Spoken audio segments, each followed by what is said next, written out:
he's got like shark vision. Like he sees really good in the dark, as long as it doesn't. You're not asking him to distinguish like size and shape very much. Oh, that person on a surfboard? Nah, that's a seal. Chomp. It's funny that Kozlo is still the only person in the party who has devil's sight, so he just sees color all the time. But everybody else still has bad dark vision, except for C-Swab, where he sees color out to 10 feet, and then black and white. Yeah, it's a shock that the warlocks have reasonably good dark vision, because they have access to it. All I hear is angry elf noises. Harumph. Harumph. I didn't expect 90% of the campaign to just be in the dark. In the city of eternal darkness? Rain didn't ask for this. Even that? Rain was aggressively proposed to. The whole being queen of the city of eternal night wasn't even mentioned, in fact, until afterwards. The name Kamos literally means polar night. I don't know what you were expecting. Sorry, I'm not finished. That's, you know what? Sounds like a personal problem. All right. Speaking of darkness, this isn't Kamos anymore. It's true. It is true. Although you are slightly outnumbered if we were to take a vote. Well, that's not what the Discord channel says. Uh-oh. Okay, you got me. Yeah. Caught. I've been bamboozled. All right, everybody. Can't retcon us forever, DM. I'm gonna retcon some bones into a random place, Wangdoodle. I'm gonna install them upside down. Imagine your foot bones where your mouth parts are.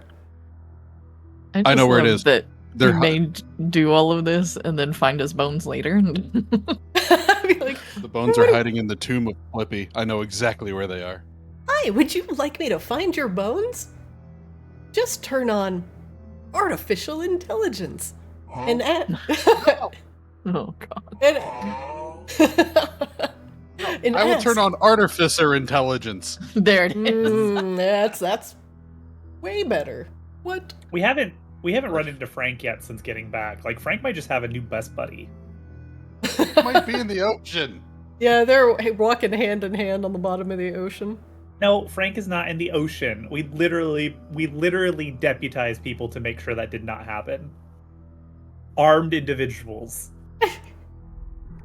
And they're doing a good job. Are we sure they're doing a good job?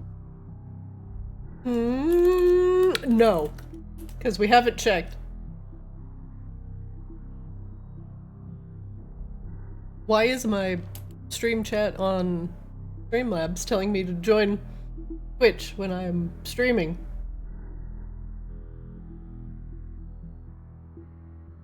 What's happening here? Alright. Hello. We have a new overlay. Welcome back, everybody. I've done some cleaning up of the Arctis overlay, so we look very nice on stream now. We have a chat box. We have a box where all of your failed wisdom checks go.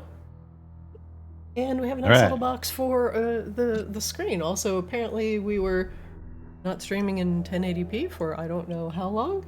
So maybe our clips will get like 5 more pixels. Yippee! Do we have the budget for that? No, we have no budget. Literally. There's no budget. The budget is gone. No budget means we can't go over budget. Let's go! Scope creep! Creeping? We're creeping. Alright, everybody, welcome back. It is a beautiful Monday. It is 80 degrees here in very, very warm Las Vegas. And I've been looking back into getting into some cool D&D gameplay because we've had a lot going on, and apparently we are the kings of being derailed from the main storyline. Let's do a quick recap, and then we'll decide what we want to do from here.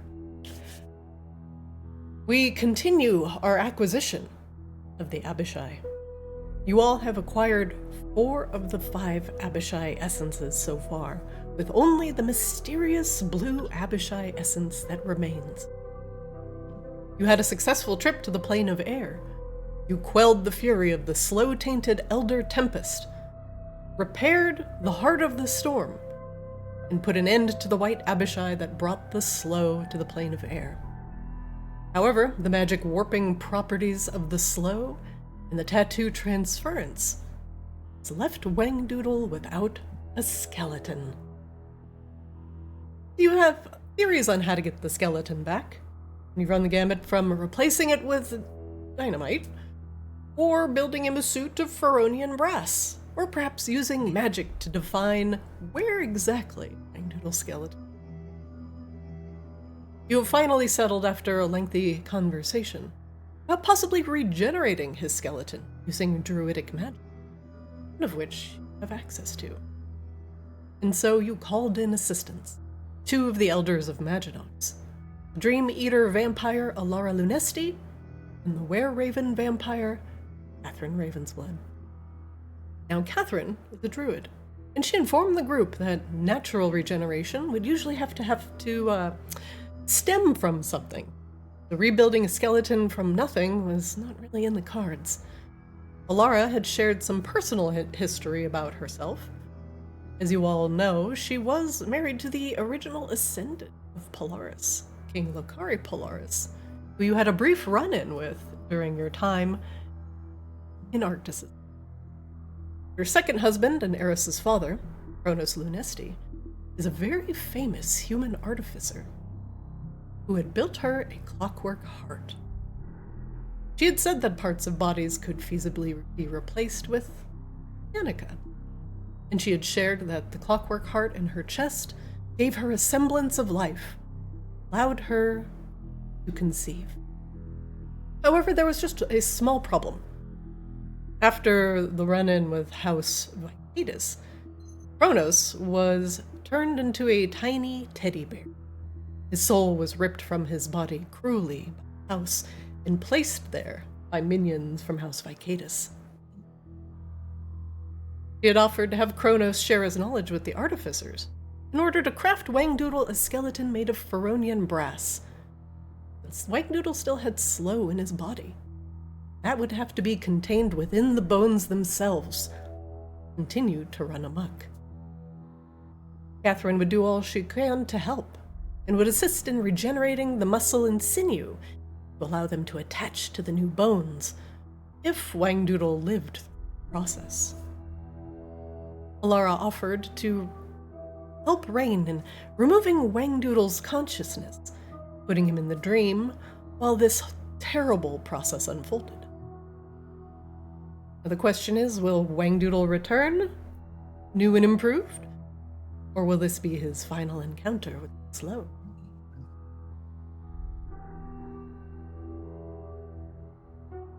Wangdoodle, you have been permanently changed into an adult blue dragon, or cat, if you so prefer.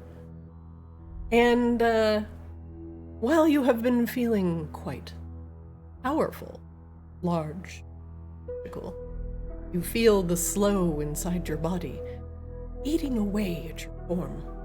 Unlike with Siksik, who became ill because of her proximity to the slow now simmering under Maginox, you have it actively ravaging your body, and the effects are debilitating. You find yourself exhausted, constantly in pain, your head swimming. It's hard to focus really on anything, as the magic is quite literally trying to tear you apart. Alara has retreated back to House Lunesti in order to retrieve Chronos.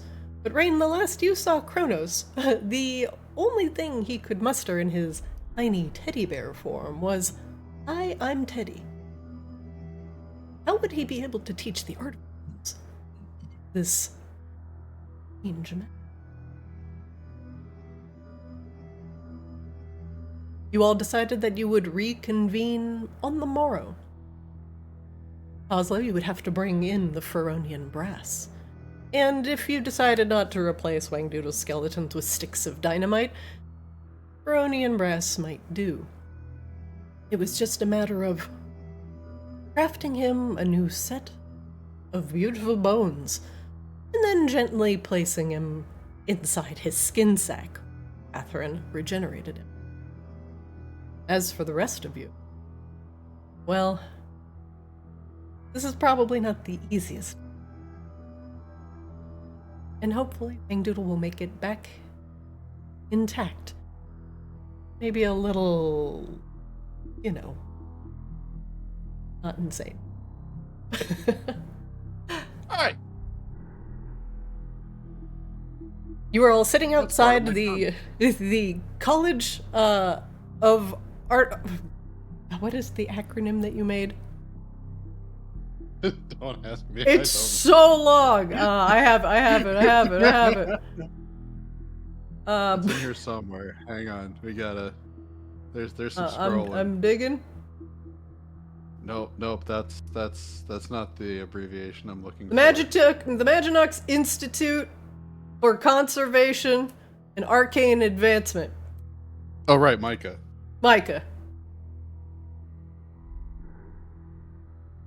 Alara and Catherine have left. They are getting ready to prepare for what may come. You all have the hard part. You have to craft a skeleton made of Feronian brass. A pile of brass currently sits in Koslow's den. And Wangdoodle, well, is not really in any sort of form to assist crafting. Plus, if Wangdoodle utilizes magic, the wild magic will most likely go into effect once again, and he can't afford to lose a second skeleton. I mean, you can't lose what you don't have, right? What do you all do? I believe we're bringing the artificers together to get some pointers from Chronos. Okay. Which we have solved his ability to communicate before. I don't remember exactly what we did, but it feels like there's a few things we could do here. Because he talked with Alara when we brought him back. You might have to join him telepathically in order to get him to say anything except, "Hi, I'm Teddy." Yeah, I think that might have been what it was, so... Wait, we'll find out. Alright, where do you decide to meet up with Chronos? Well, I think we're staging stuff at the school, so maybe we just go to the school, right? Okay, so do you wait for Alara to just come back with Chronos? Because I believe you left off at the school, you were talking to Alara and Catherine at the school, and so if you don't have to leave. Kozlo, you want to bring the brass over? Or enough brass for a skeleton? Yeah. Rabella would help with this. Kozlo will definitely... He will bring over the brass for the skeleton, but he will also bring over a dynamite skeleton, just, as a fallback. Mm-hmm. I mean, we might need it. Yeah. This is going to be like one of those medical malpractice claims where like they accidentally left a bunch of tools in the body after sewing it back up. And it's just this case, like Wangdoodle is just going to get an MRI that has like 20 sticks of dynamite in him. Just be like, what the fuck? It's not malpractice. He doesn't even have insurance. That's true. How can it be malpractice if I've never done this before? Yeah, it's just called medical practice. All right, Kozlo, listen. Are you telling me that Maginox doesn't have a health plan for all of its citizens? What the fuck is this? Rain? You guys got to pay more taxes. I don't know, like... Well, timed up the tax rate. You won't get a tax rate! I've tried! This is literally Kozlo's job. Well, now it's he has actually a second tax on the docks. And you're like, no, Coslo's only job as a feudal lord in the city of Maginox is actually to set a tax rate. I'm pretty sure. Well, now he's master of coin and a doctor. Mhm. Well, I feel like he's. Is it a doctor or is it a doctorate? He doesn't have either one of those, so whatever he wants. Cosmo is I'm a doctor now. He has a doctorate in bomb making for sure. Doctored philosophy, some bullshit. Muck home insects. Like maybe he has a like from DeVry. Like calm down. Muck home is a legit institute of learning. Who It's a accredited diploma Muck home? It's just good. I Listen, don't see Muck Home in the portal for athletes or anything. How could you say that? I don't see that accreditation. just because they don't have an official sports team does not mean that they're not an accredited institute of learning. Let me see Muck Home in March Madness, and then we'll talk. It's mulch madness. Thank you. Boom. Boom, boom, got him. All right, well, now that Kozla... I'm going to start filling out a new character sheet. It's been fun, everybody. And if you want like some kind of universal healthcare system for Maginox, we need actual clerics and not all you fools taking fucking warlock levels. That's all I'm saying. I'm a cleric.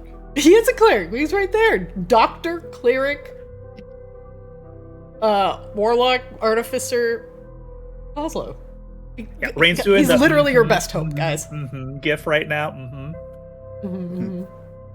I'm just not that kind of cleric. Not that kind of orc.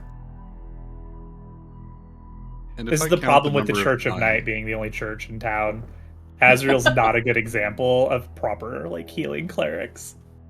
No. Not setting a good example at all. Azrael would probably just say, yeah, just let Wangdoodle die and we'll just bring him back. Yes, Azrael said literally that before a couple of times, I'm pretty sure. It's just easier if I let you die and revivify you. It's fine. It's fine. Wangdoodle just gets stuck in a perpetual loop of being a puddle of flesh, dying, revived as a puddle of flesh, dying. Welcome to hell. Azrael would be like, well, I'm all out of ideas. We've tried nothing and I'm all out of ideas.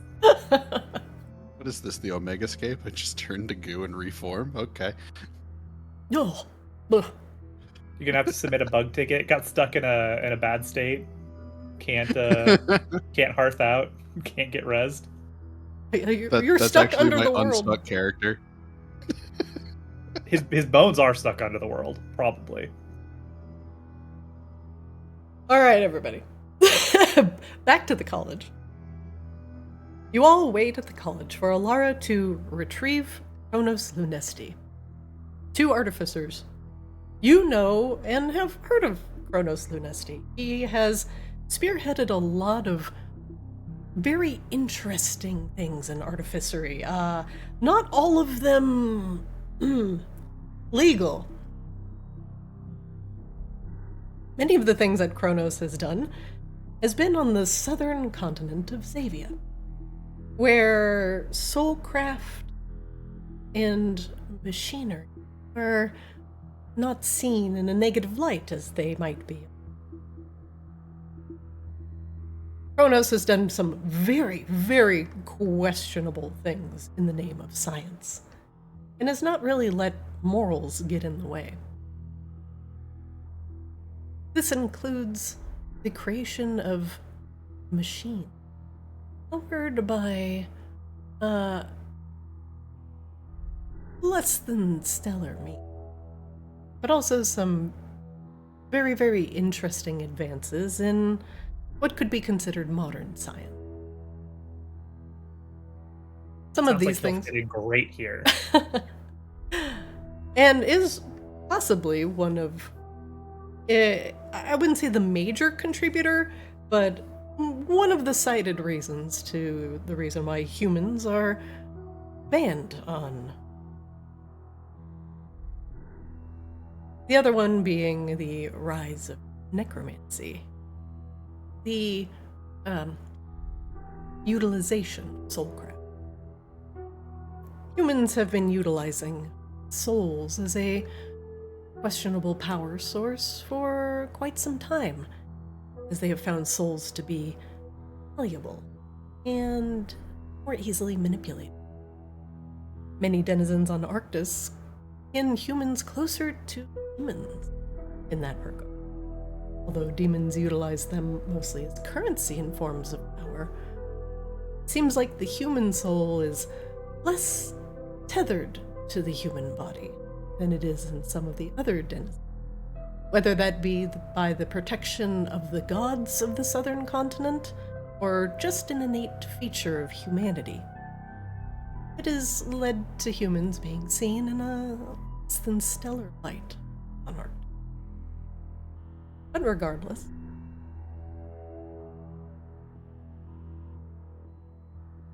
Alara comes back to the college.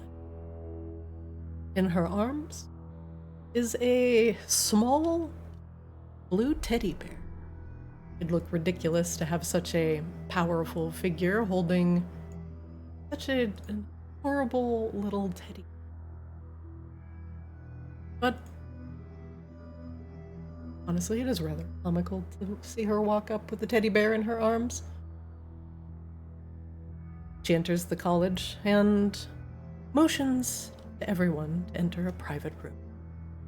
Once everyone enters and settles down around a large round table, she sets the fluffy bear down in the middle of the table.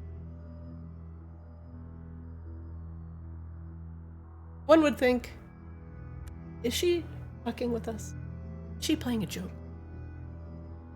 Is the soul of Chronos Lunesti truly in this small blue teddy bear with button eyes and a sewn pudgy belly?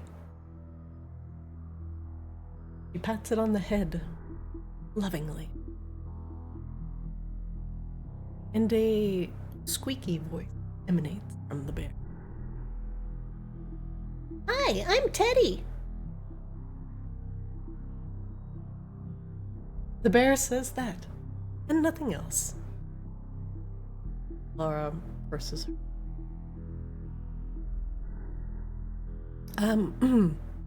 Everyone, this is my husband and Eris's father, Chronos Lunesti. Thanks to Rain, at least I have this of him. For House Vicatus kidnapped him, rent his soul from his, put it in a small teddy bear. Torment. Get me out of hiding. I'll spare you the lengthy details, but perhaps Rain can tell the story. Thanks to her and the heroes like himself, have him back with me. As you all know, the manipulation and utilization of souls is ultimately bad.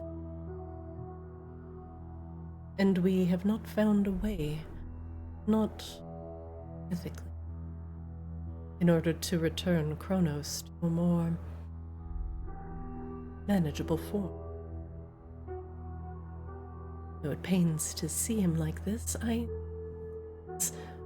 still inside them, hale and whole, in mind if he has a wealth of knowledge at his fingertip, and can assist you in the careful creation of facsimile body parts made out of metal and machinery. Rain, if you would be so kind as to connect our minds,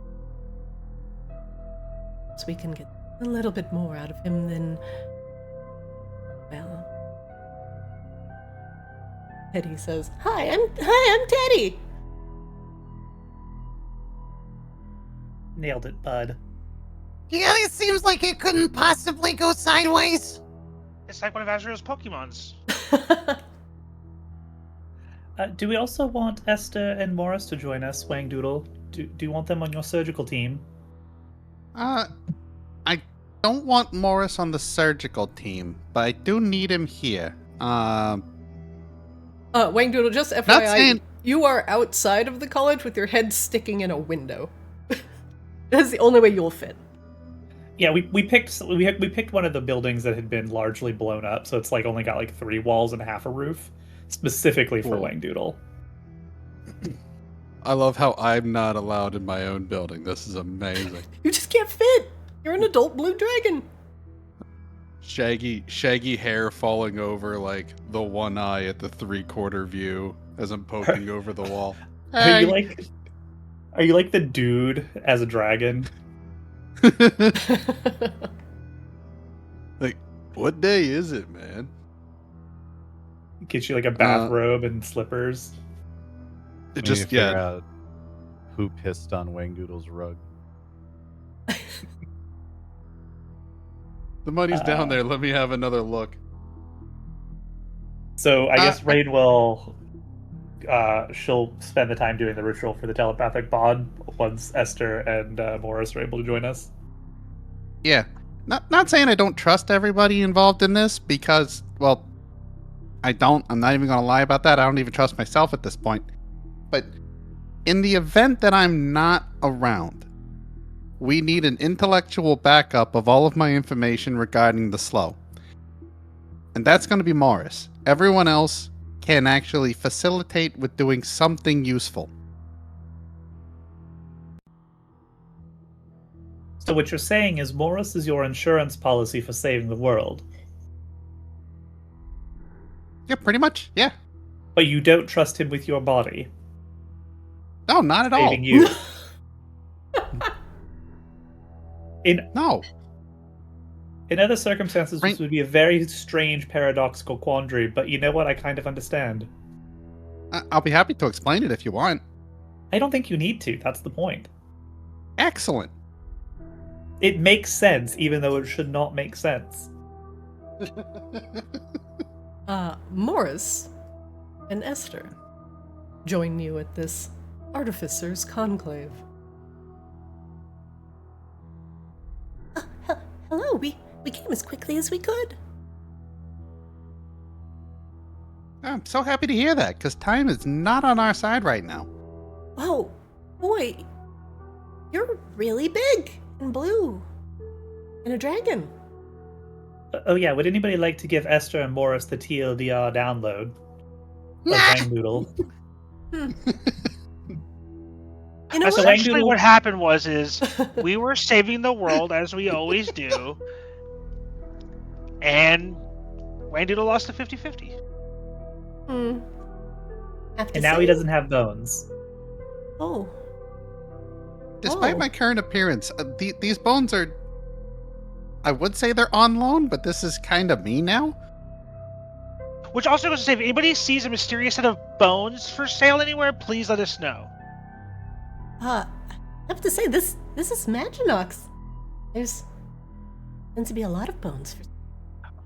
There better not be kobold-sized bones. Not betraying Maginox, Esther. Oh, right. Totally not used for any sort of illicit purpose. Yeah, they're definitely not bodies and corpses and bones. That's right, Maginox has changed. They're lab supplies. Esther, lab supplies. Ah, right. As long as they're being taxed appropriately. They're actually tax deductibles as part of the, education thing. Ooh. Well, that I don't like. That loophole's going away real fast. I'm sorry, were you implying that people can exchange body parts for tuition? Is that what you were implying? I thought that's what happened in Maginox. I don't really leave the boat a lot. It's what did happen in Maginox, Esther, until we took over the place and made it illegal. Oh, so we're not doing the exchanging bones for education anymore. Okay, got it. Any body part. Any body parts. None of that. Not even in the name of science? No. Oh. But I mean, if they're not using it anymore, and we do need to study, we could probably handle this discussion another time. I don't think now is the time for this. Yeah, this seems like a legislative meeting. What we really need right now is a surgical meeting. Well, actually, we should have the surgical meeting before to make sure that his the surgery is actually medically required and that we're going to approve it. Oh, God. Morris's eyebrows shoot to the top of his forehead. I am not a doctor. No, you're not, Morris. I need you for a special reason. Okay? Okay. I'm listening. Look, Morris, why don't you come around to my office out here and we'll talk one-on-one. The office outside? Yeah. Just keep following the giant mass of blue scales and the shaggy hair, and you'll find me in no time. I will be right there, sir. He gets up awkwardly from the table, kind of leaves out of one of the unfinished walls, like steps over a couple of the bricks, and now he's outside. And just kind of rounds the corner to the dragon. You rang? Everybody can still see Morris. Excuse me. Just one moment. Wangdoodle's head would just pull back from the gap where it was resting and then go down so he's eye to eye with Morris, with all of this still being perfectly in public view. Yeah, Okay, here I am. Morris? Yeah, what? Morris, yeah? Take a deep breath. I need you to put on your big boy pants. This is important. He looks down at his pants, realizes it was a figure of speech, shakes his head. Yes? Wangdoodle? Okay. Hidden amongst somewhere on here. I don't know where. It got fused into me somewhere, but there should be my satchel with all of my notes regarding the slow. You need to be in charge of these. You also need to take down all the information I haven't been able to write down yet. There's no easy way to say this. There's a substantially good chance I die. And if I do, we can't lose all this research. There's no way I'm gonna let that happen. You can't die. Well, I know that you're not going to let it happen because I'm giving you all of the information. No, I don't think you understand. Lou would be really pissed if you died. Oh, don't worry, everybody. Morris says he's not gonna let Wangdoodle die. We're saved. If you die, I am so dead. Morris has got this. Don't worry, everyone else can go home. Oh, there's so much pressure. Listen, Wangdoodle, I need you to die so I don't die, so Lou doesn't kill me in my sleep. And then preserve my body parts for some future scientific experiment. Okay, Morris, this is precisely why I need you to focus on getting the information, because I don't think you fully understand that Lou is the least of your problems if I die. Are you sure about that? Yeah. We lose the majority of our knowledge and our capability of handling the slow if I die and my information's lost. Oh, the pressure. Yeah, you know all that research that I was doing that you weren't, around for? That Esther wasn't around for? And all that stuff? And everything I've been doing while we've been off the ship? Yeah, the stuff that you didn't let me see for the sake of humanity, like you said. Yeah, that stuff. Yeah, that stuff. So you need to have this information. I don't care if you have it written down. I don't care if you put it on audiobook. I don't care what you do, but you need to have this information.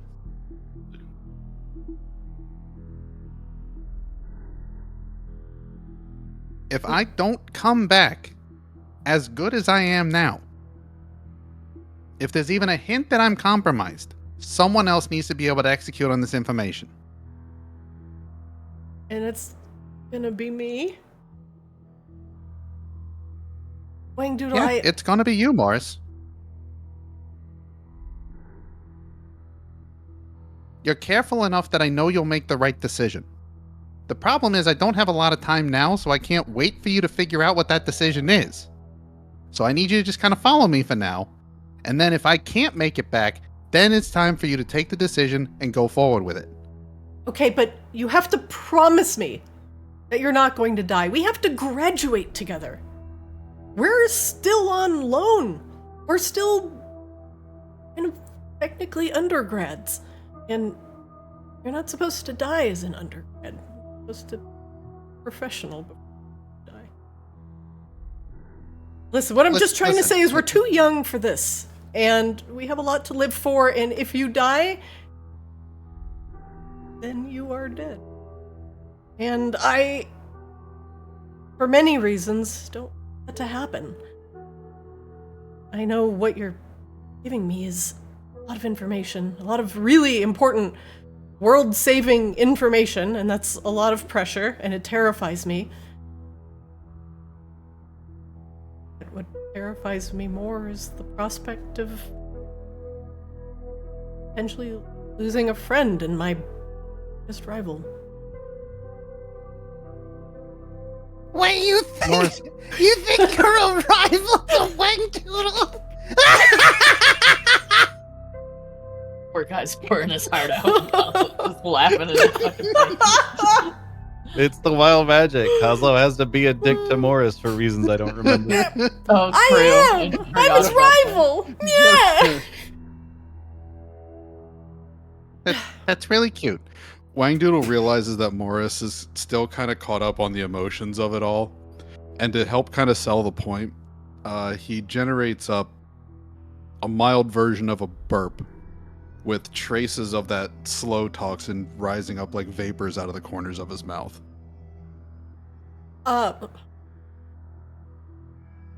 Morris looks at it curiously, but it actually doesn't seem to, like, physically bother him. The slow doesn't seem to affect him at all. What? Oh. Wangdoodle. This is what you need to understand. You're saying I can't die. I'm telling you I am dying. That's why we're doing all this. Okay? You need this information before I'm incapable of giving it to you. Do you understand? I understand. Okay, good. You can cry it all out later if, I die. But at this point, C-Swab, what are my odds? 50-50. There you go. All right. I'll buckle down. I'll record everything. Anything. Every little thought about the slow. Every note, every subtext, every theory, hypothesis, every bit of knowledge. We can't lose it. Good. And you're also going to go get field notes from Sick. I'll give you what field notes I have about my own current condition, but we need to keep an eye on her too. All right. She's technically been stabilized. I don't know if I can call it contained. I would need to do a follow-up, and right now, not ready to have that conversation with my mother. I hope you understand. I get it. Okay, great. So, let's get started. The artificers, Morris goes back in the building, steps over the half-finished brick, dusts himself off, pulls out the chair. There's no door involved. Sits back down. Sorry for leaving the meeting like that, everybody. What did I miss? We can all hear you the whole time! Oh! Really? Oh. Huh.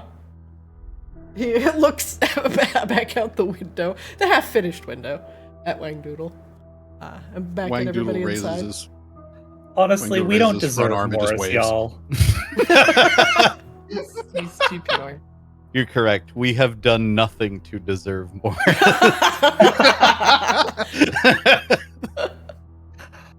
Esther Alright, are just we ready to face talk about- palms. Are we ready to talk about fabricating Wangdoodle's new skeleton then?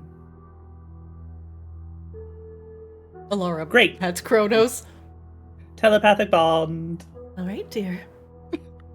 Now, tell these adventurers everything you know about creating body parts, metal and ore.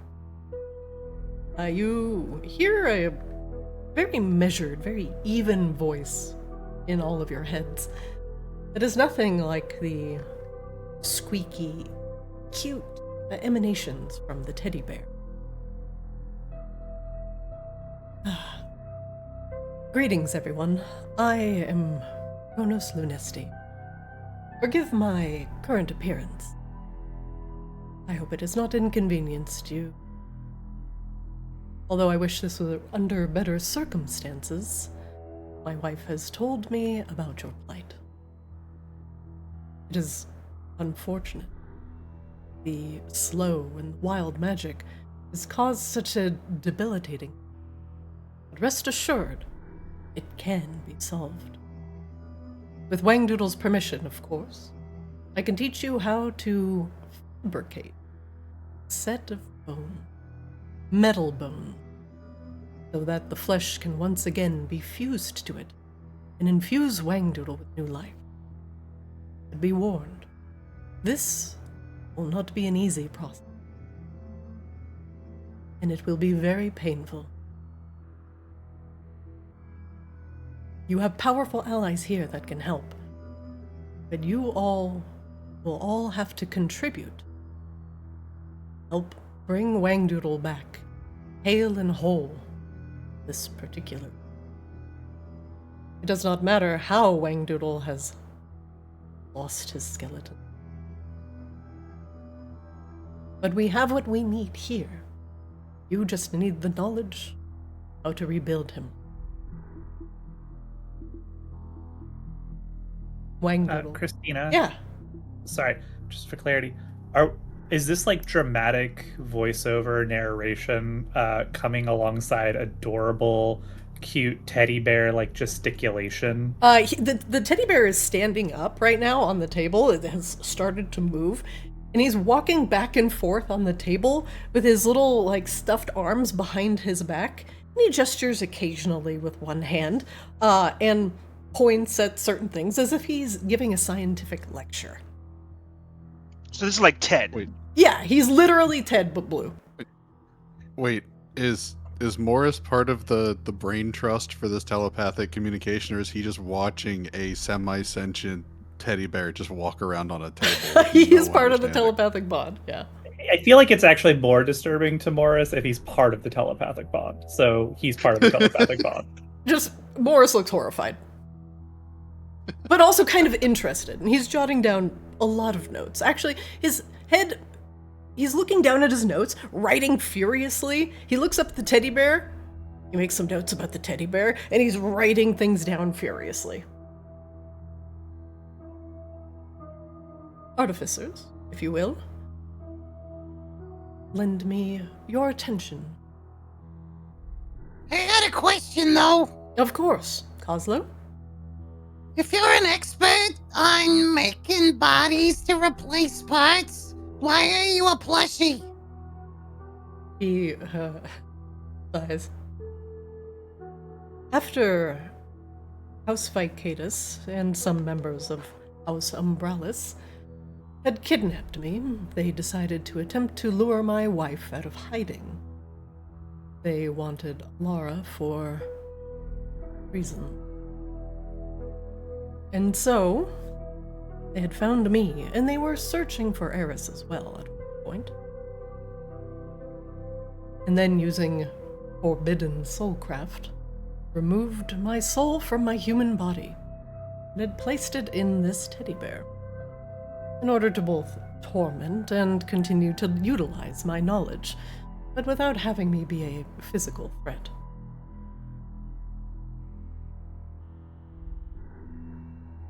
It is true, I could potentially build myself a larger body, something more threatening. But this will have to suffice for now. Admit it, you just like being cute and cuddly.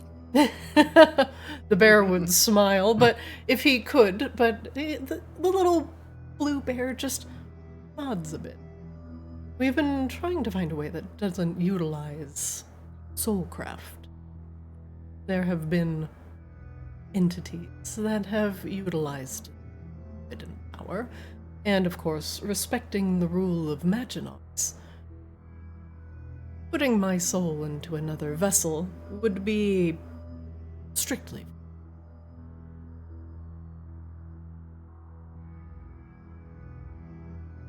Rain leans over to Kozlo and kind of like whispers to him.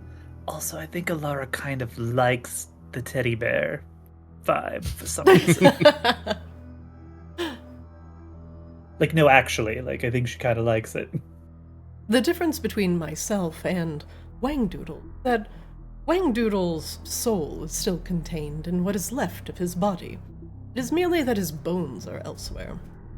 My body no longer exists.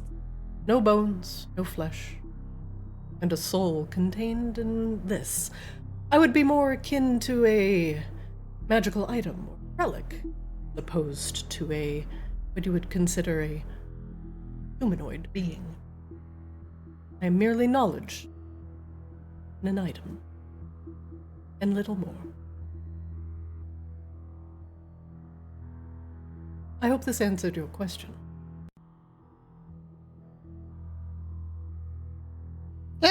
Sure.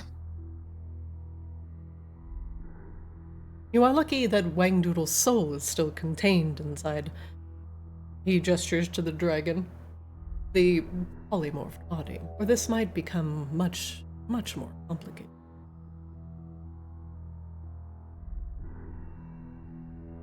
So, we have the items that we need. You have brought... He gestures to the pile of brass.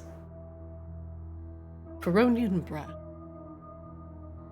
Now, what I am aware of is that this magical property will allow you to contain the slow inside of it. So we will have to make the bones hollow, but also cap them off once the slow makes its way inside. We will not be freeing Wangdoodle of the slow, we will be encapsulating it forever inside of his bones. You will not be able to utilize it, but perhaps we can find a way to use the power that it emanates in some form or fashion.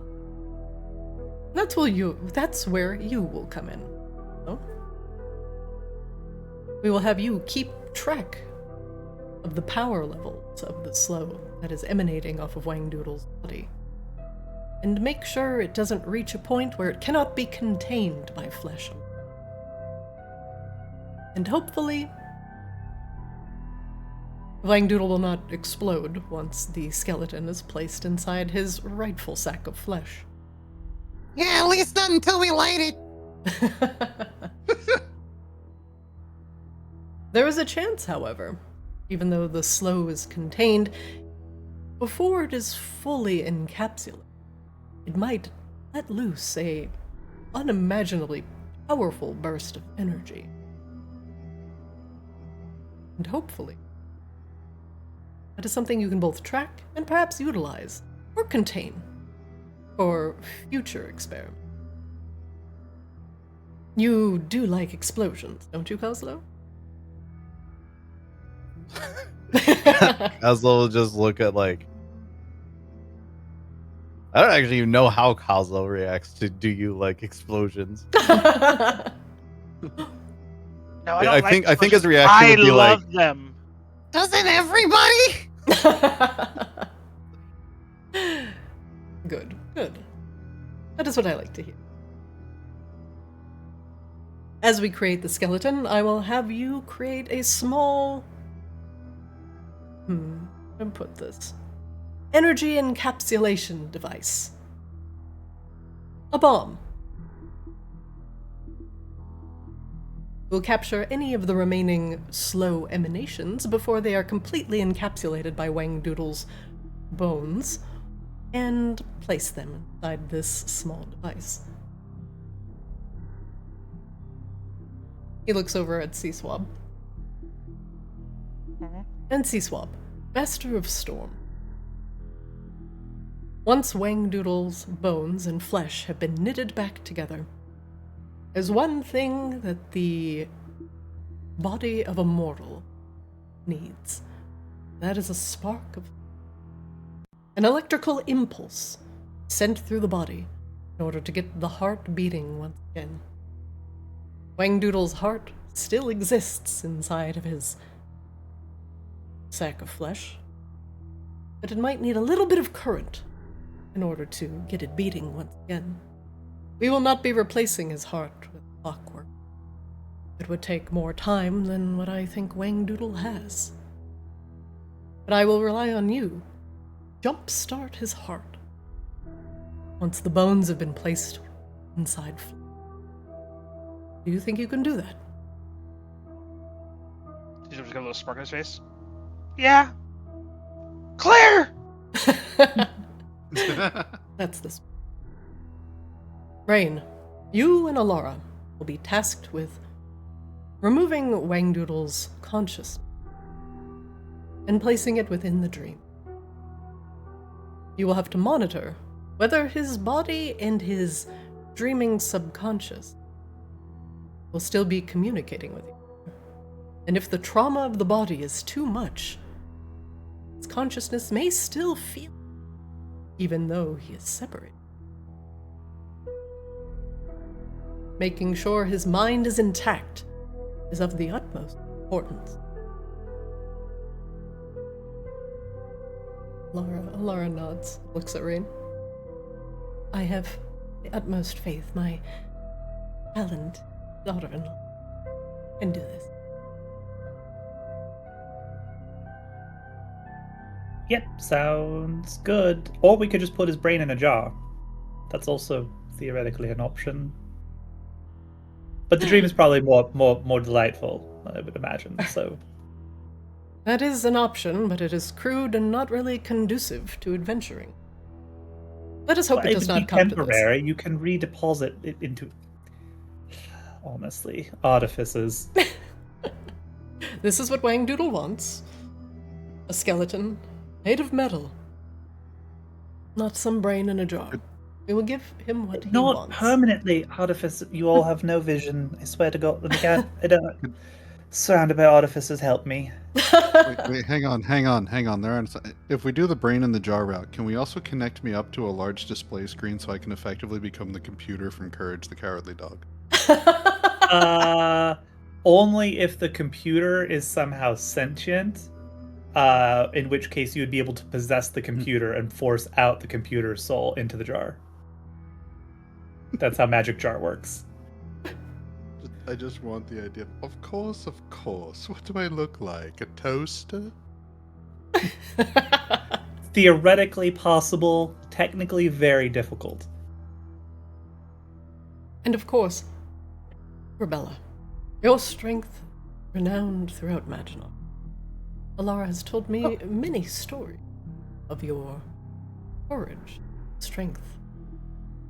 It will still be needed, even in this delicate operation. I'm afraid to break him. Although we may not need percussive means in order to bring Wangdoodle back to life, it is the concern of the capabilities of the slow, and whether it arouses the interest of anything untoward. It will be important during this process that you protect Rain, Alara, Seaswab, and Coslow, and make sure that they are entirely unmolested process. Right. What? You know what? Never mind. If during any of these crucial steps that they are disturbed, we may lose Wangdoodle.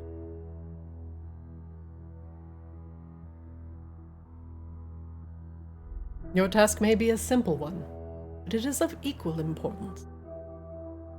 Make sure the slow does not attract any unwanted attention, and protect your friends while they are somewhat helpful jobs. Okay. Now then, let's get down to the nitty-gritty, shall we? He, from some pocket that you did not know existed on this teddy bear, he unfurls a scroll, which displays a kobold body. But the body is not fully intact. It looks like a medical documentation, where it shows all of the bones inside a kobold. For the next few hours, the bear grills mostly Coslow on the subtleties and each of the separate bones in Wangdoodle's body, noting that each will need to be crafted with a careful hand in order for him to retain any sort of retain his normal movement. And of course, modifications, if they are to be done, will need to be done with Wangdoodle's express approval. For now, he drills into your head each of the bones of a kobold body. And, using a little bit of magic, how to replicate. Now, Wangdoodle and Kozlo, you now have a very thorough understanding of the inner workings of the kobold body. Yep, there's a skeleton inside all of us. But, in a more private telepathic bond, which he says only to Kozlo and Wang. He says that modifications can be made. And if Wangdoodle desires to be a little bit better than he was before, your creativity can come in handy.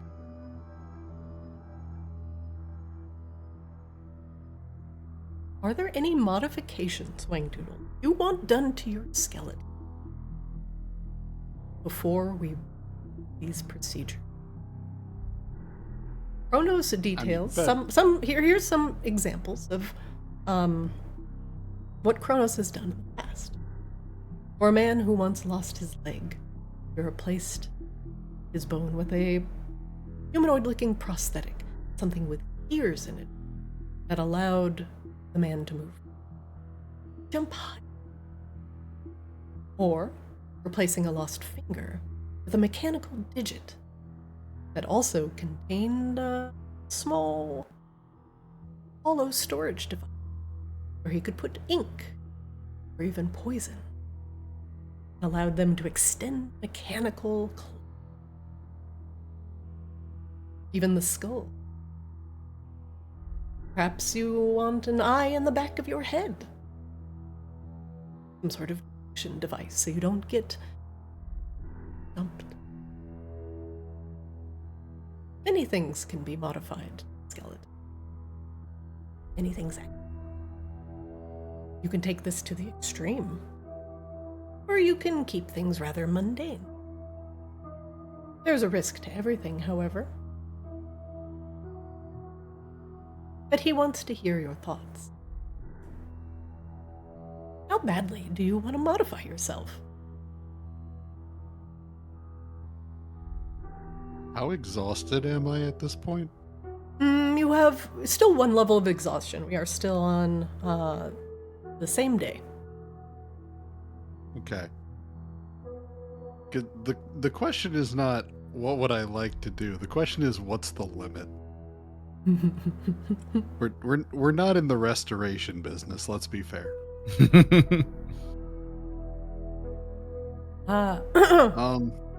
Chronos says that the more modifications that you do, and the further away that you get from your original form, the bigger the chances for you to lose touch with your semblance of mortality.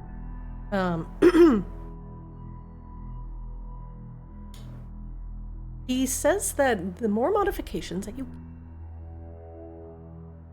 in theory will cause you to be less emotional, and your soul is less likely to have a strong bond in the body. You could be more susceptible to soul manipulation. You could be more susceptible to emotional manipulation, or the manipulation of, or you could become emotionless, more like a robot. Well, that just makes my job easier if we're thinking about it. Well, he says the choice is ultimately yours. How he warns against straying too far from what makes mortals mortal. He stresses the importance of feelings and emotions, and, you know, as he says this, you can tell he is saying it because he has to. It's like a doctor, you know, that gives you kind of the medical jargon, but ultimately doesn't really care. He has a little bit of mad scientist.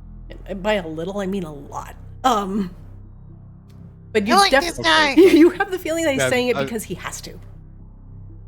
But he is willing to modify you completely. Like, Wangdoodle looks at the two immortals talking to him about, you know, the precious value of mortality. Just deadpan stare. Like, okay. Yeah, mortality. Such a great thing, says the two who can't die.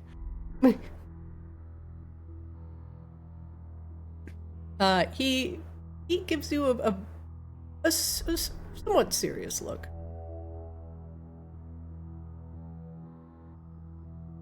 What separates us from everything else? Our ability to choose our own path.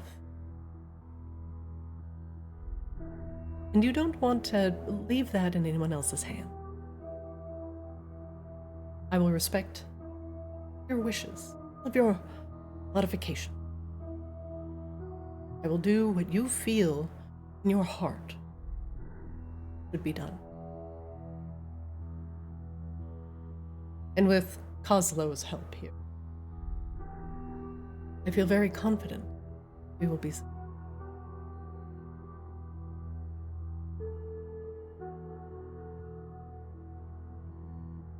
Dragondoodle takes a minute,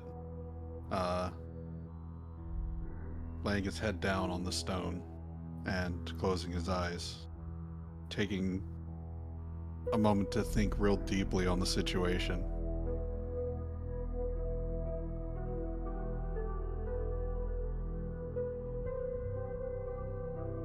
There's no doubt to me that being able to move faster, being able to fly more freely, would be very helpful.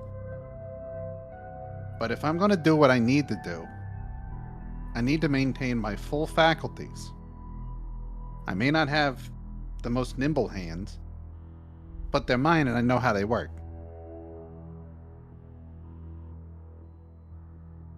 My mind and my body need to work together, because no matter how much information I give somebody else, my experience is going to be our best shot at stopping this thing.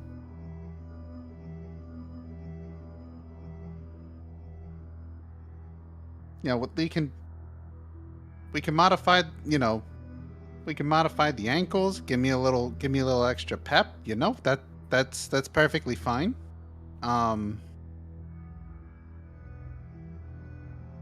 But I would struggle to say we should go beyond making me the most versatile kobold that's ever existed.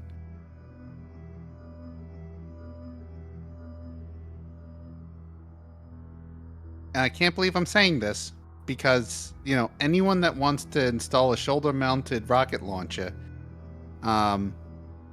really doesn't want to turn down the opportunity. Wangdoodle pauses as he actually considers how much of a problem it would be to install a shoulder-mounted rocket launcher onto a skeleton. Chronos takes your pause and he said, "Hold on."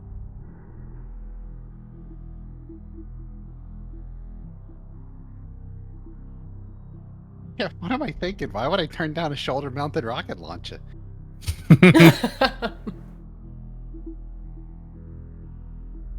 It doesn't have to be rockets either. I mean, it could be a large cannon. We could, you know, we could tie it into the contained slow power. You know, that'd be a great way to test it out. Chronos is still talking only to Kozlo. And now he's starting to get into some relatively unethical. Great, you're talking Wangdoodle's language. You know, we don't have to entirely contain the slow body. We could acquire more information from it by allowing you to utilize it, to expel it on command, whether by forceful expulsion or merely allowing it to breathe. We can install valves, vents. No, then we become part of the problem. No. No, we can't do that. Not while it struggles to be contained. Uncontained slow is the problem. We can't be the problem. We have to be the solution. What if you could contain it? It would be contained in your bones. You could just allow it to breathe. Command. Only when you want it to. No. Wangdoodle nudges Morris. Get my cannon schematics out. Look under G, Goose of Consequence. Goose, G, I guess, Goose of Consequence, here? He slides it over. These are the blueprints. Yeah. Wangdoodle slides it over to the bear. Look here. The flamethrower module uses a slightly modified version of contained slow. It barely contained.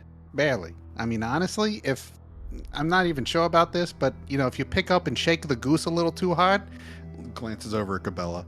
If that happens, who knows what it could destabilize, and it could be a whole problem. I know they're bombs. I designed them as bombs. They're great as bombs. They're even better as weapons platforms.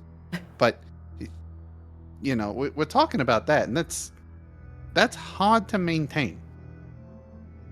I would say we could do this idea of the venting or the breathing, or however you want to put it, right? But we would have to be able to fully control and modulate the slow, and we don't have that technology yet. We might be a couple Abishai short. I haven't really gotten through all those notes. By the way, Morris, if you find any green tinged notes and books in there, you might want to put on a pair of gloves. I think it's safe, but I'm not certain. He pats himself. Noted. Puts on some gloves. Now, you've said that the anti-magic properties of the Feronian brass, I believe in one of your theories, possible to use the Feronian brass to contain the slow. What if we used yourself as this hypothesis? And there's a way we could permanently add these blueprints. The teddy bear picks up the blueprints and waves them around. To permanently attach these to your body, so you wouldn't have to utilize magic and consistently summon them. You could just always have them.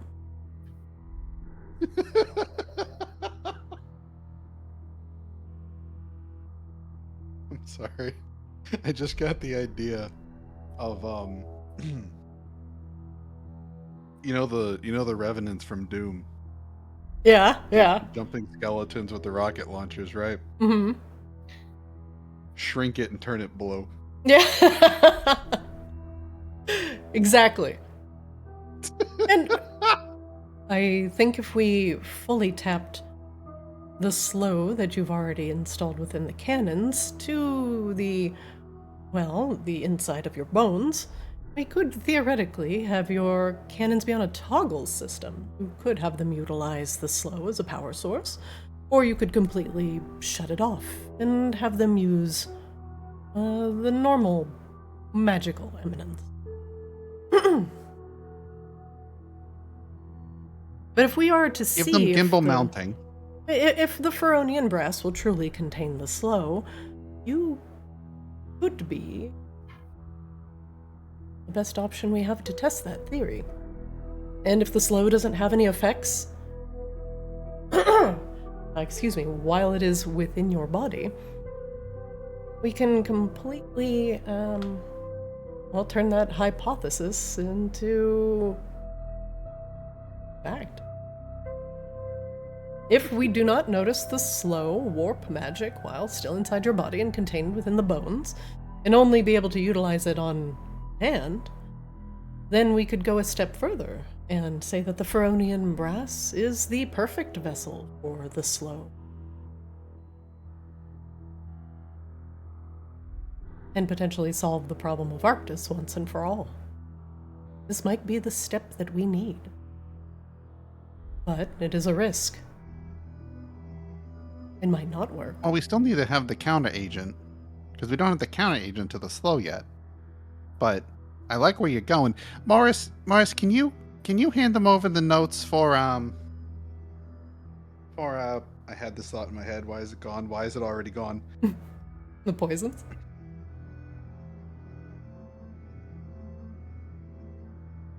Yeah, the poisons and also the tattoo notes. Those should be part of the green section. That green. Ugh, this stuff is terrible. Why does this section smell so bad?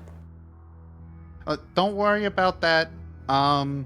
You may need I don't know how you interact. To be fair, you're really rare, so I don't know how these environmental artifacts are gonna interact with you. Don't worry about that right now. I'm sure you'll be fine. But anyway, hand those notes over to the bear. Right. Oh, it smells terrible. Exit. Like, potentially stable, slow. An anti-venom. Interesting. So the theory is that the venom of Tiamat, what has originally twisted the spell plague into the slow, powerful enough poison, potentially stabilize it. Antivenom. That the original creation of the slow is from the spell plague plus the venom of Tiamat. Theory. We could possibly break them down into their original components, but then you'd still be utilizing, or still be having two problems to deal with. Potent venom, and the spell plague eating magic. So, yeah, I was thinking for the venom part, don't ask how this is working, but I'm sure you'd appreciate it. We could try to distill some essence of Abishai off and use that in place of the toxins, which I think would bring in the essence that we need of Tiamat for the controlling aspect of everything. Countering the spell plague, yes, slightly different. Haven't quite worked that part out yet.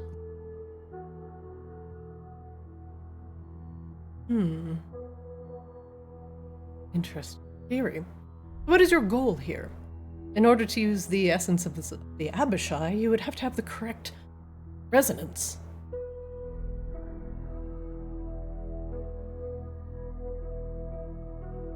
Yeah, I had a thought on that. It's kind of fuzzy right now. I'm sure you understand.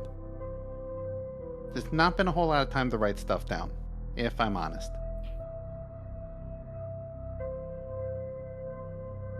Understandable. That's what I'm not certain on that yet. Or if I was, I don't currently remember it. And I'm not going to blame alcohol for that. I'm just going to say I'm a little under the weather.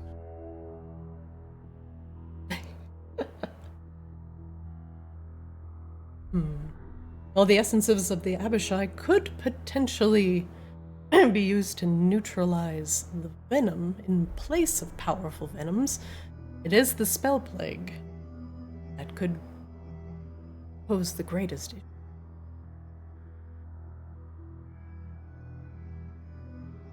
And there was a whole thing about spell geometries and spell modulation. Morris, there should be some notes in there with like graph lines and axes, like basically saying that there should be one that has on the top of it notes that fire and ice are just positive and negatives of the same thing? Yeah, he looks. There's so many graphs here. Here. Wait. No, here you go. He passes you over a piece of paper. Actually, a few pieces of paper. Yeah. Theories on magic neutralization. Yeah, there we go. So, ultimately, my goal for this is not to actually make the slow go away. It's finding a way to harness it, right? We harness all kinds of other arcane energies and all kinds of elemental energies, right? We do that regularly. Mm-hmm. In theory, the slow, once neutralized, would follow the same method. Interesting. Because it doesn't. There's nothing left behind. If there's no arcane essence for it to feed on, it goes away.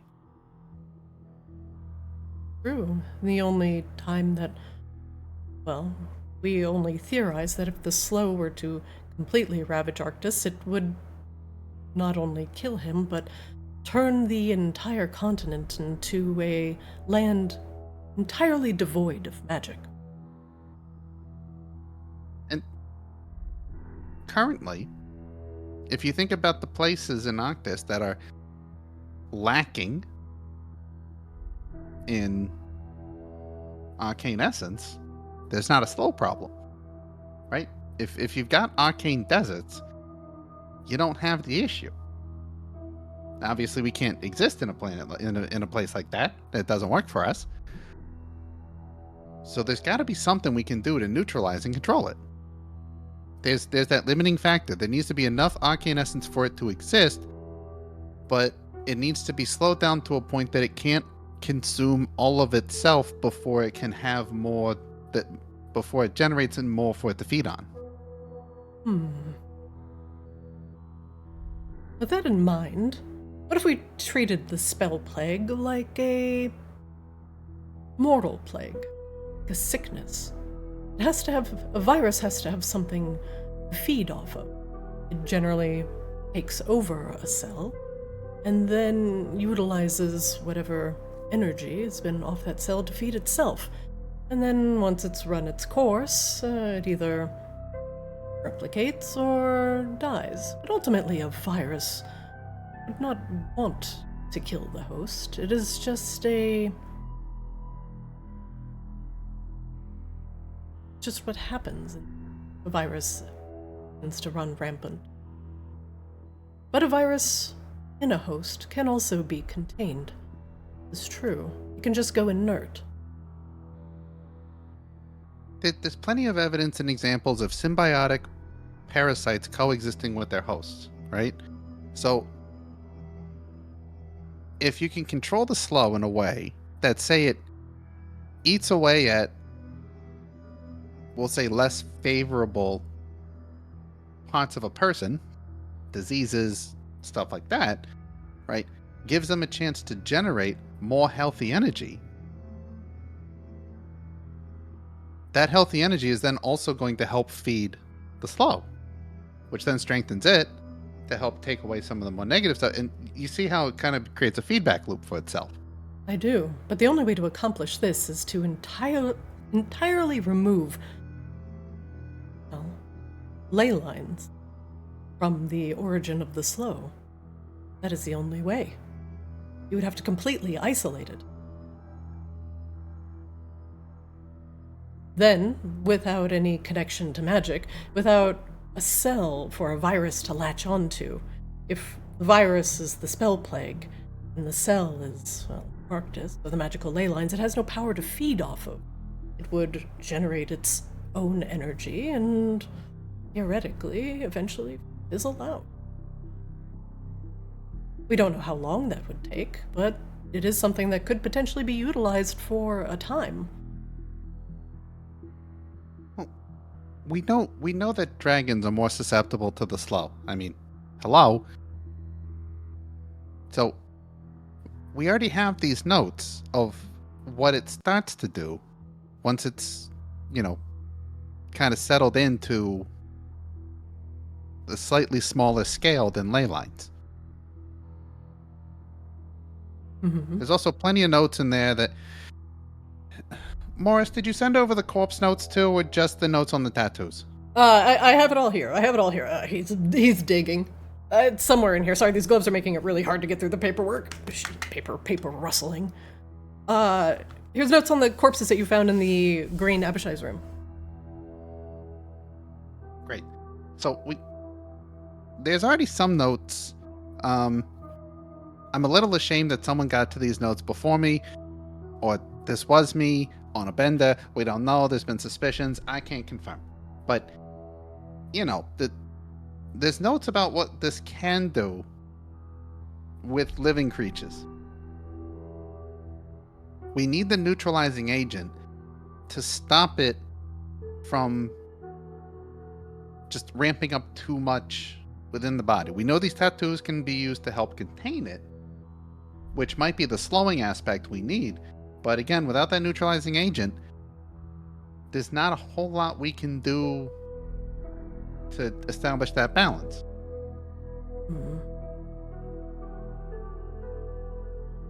Given enough dragons that might be willing to place themselves in the way of these ley lines that are connected to the core of the slope, the origin point in the seer, protected by these tattoos and runes, you could theoretically cut off the slow from reaching other points in Arctis. But these dragons would have to put themselves in grave danger and risk their own bodies in the process. We have seen this happen before with another dragon that you currently do know, Dragon Prismata. But she doesn't have these tattoos or protections. Slow is still ravaging her body. But with this, if these tattoos act like a slowing or neutralizing agent, these dragons could be used as stopgaps without entirely needing to destroy the ley line and potentially risk cutting off magic from the rest of Arctis. Well, we do kind of need the dragons, but to your point, is we do have a dragon currently who has been tattooed. I haven't been able to check on her recovery status, but Sick does technically fit that description. I just don't know how she's doing on the recovery bit since, I've been gone for a little while. Yeah, so this might be the way. If we don't want to entirely annihilate the ley lines, exiting from the slow's origin, at least utilizing the dragons as a stopgap while we isolate the slow would be our solution. The dragons are really the only entities that can, aside from the now inert Arborians, that had enough knowledge and connection to the ley lines to be able to stop the movement of the slow, but it normally killed the dragon in the process. Yeah, and the tattooing is not safe either, at all. Nothing is, but no. It would very allow high risk of death, murder, transmogrification, loss of bones. A lot of things could happen.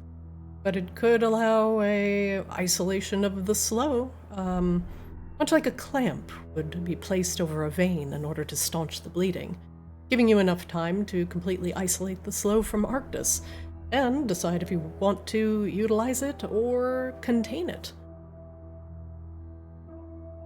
And then, given enough, utilizing, say, the runes here, wrapping the vessel that contains the slow with these runes, it could act like a virus in, corpse. The virus, too, would eventually die. But, during its death throes, the slow would put out an immense amount of energy, which could be utilized until it goes completely inert. The problem is having enough dragons strong enough to put their lives at risk, and willing to do so. Though if you say it is for the sake of Arctis, you might have some volunteers. Yeah, but see, I don't know if there's enough dragons to go around for that. See, we are chasing after like one last Abishai, right?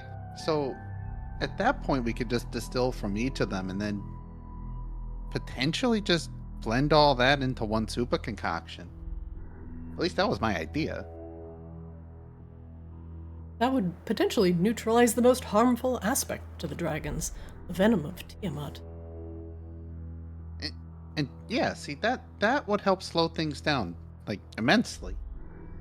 Without needing to, throw a bunch of dragon hearts out into an economy that really doesn't need a bunch of dragon hearts sitting out in the economy. You understand what I'm saying? I do. Yeah, let's not do that, please.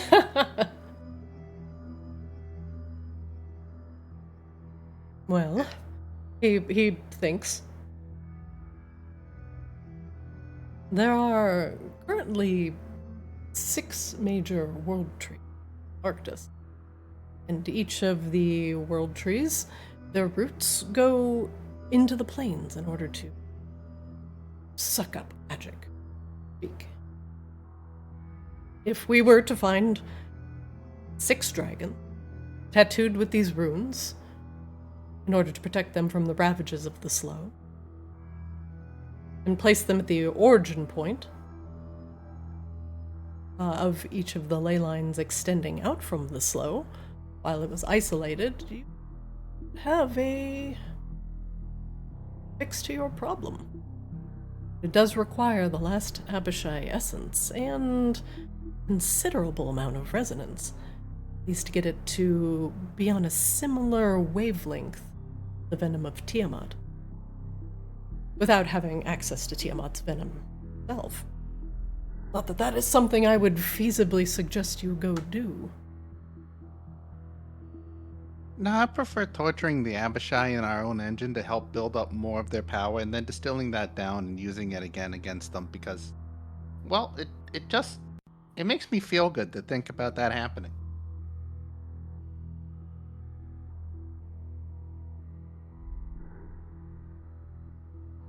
So I think for now, what we should do is, yeah, we can do the canon editions. I think that'd be good. Coslow, what do you think? Yeah, Okay. cannons! If you think it would be beneficial to potentially etch in these tattoo designs into the brass skeleton for like better containment, I don't know how that'll work, but if it's an option, we could look at doing that. But I need to be in a shape that I can fully utilize for containing the last Abishai. Then I think we can move on to the rest of the whole thing. The teddy bear nods at you. The cannons we can implement. Should be very little of a problem. We can add the runes, tattoos that you found, and etch them into the bones. And see just if it will neutralize some of the magic warping effects of the slow. If this is successful, it is possible we could build a device large enough to contain the slow at its origin. And, given enough time, have it neutralize it. I think we have everything we need. Just questions that might be answered with, well, using you as our, forgive me for saying, our guinea pig. Yeah, I know you're a little late to this party. That was already part of my agenda. Like, there's no better way for us to get information than doing this. It would be a lot better if we had, like, some completely unnecessary, useless, condemned forever kind of prisoner who's also very talkative, who we could infect with this stuff, and then they could tell us. But you know, people don't like it when you suggest options like that. I don't understand why. Something about ethics. Something ethics. But yes. You're taking someone that provides absolutely zero social value, will provide no social value at all for the duration of their existence, and I'm giving them an opportunity to provide social value. Well, until you have that, we have you. Yep, so next best plan. It's gonna be me. So, for now, we will build your skeleton and allow for, he gestures at the shoulders, perhaps some shoulder-mounted cannons with improvements. Some that might utilize the slow within your bones at will, of course, if you wish to use it or not. Yeah, shoulder-mounted, if you can't find the way to make, like, oh, I don't know, starting from the elbow, some kind of, like, sleeve-based thing that goes over the hand and creates a firing mechanism. In either one. Depends on how modular you want to get. I think shoulder-mounted would probably be easier. We could do both. It would be more powerful, more stable, if you were to fire something from the shoulders. Maybe a little less potent from the hands, given the recoil, of course. Yeah, let's do shoulder-mounted. I think that'd be a good idea. Better aiming for sure. And you said something about rockets?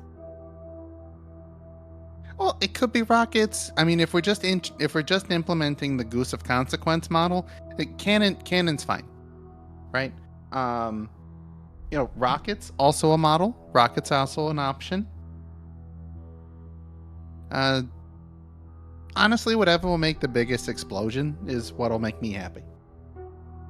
If we leave it to be kind of amorphous and able to be modified the way I want it to be, you know, even better. I think we can do this with minimal consequence to your current emotional state.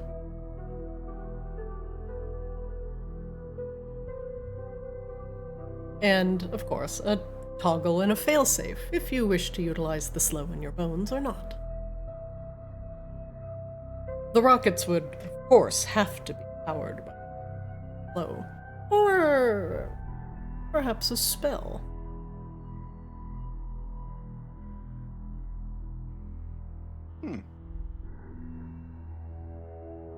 Yeah. Kazuo, what's your take? Kazuo's just kind of been listening in this whole time.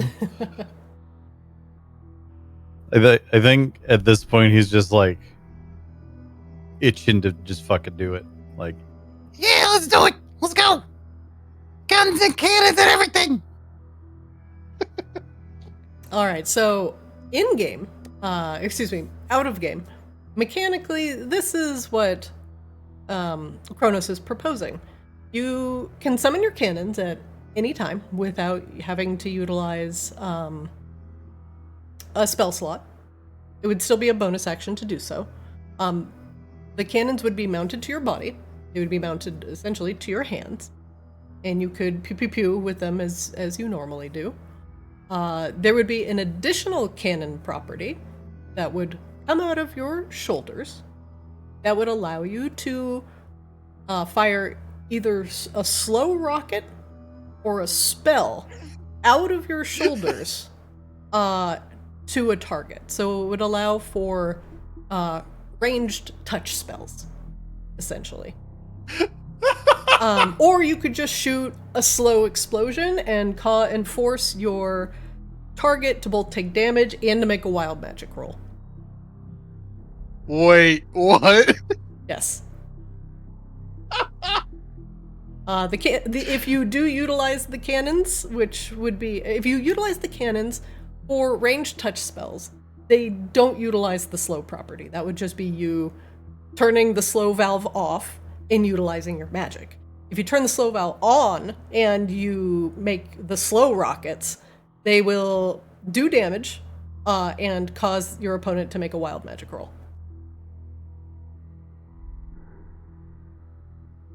This would be considered a feature.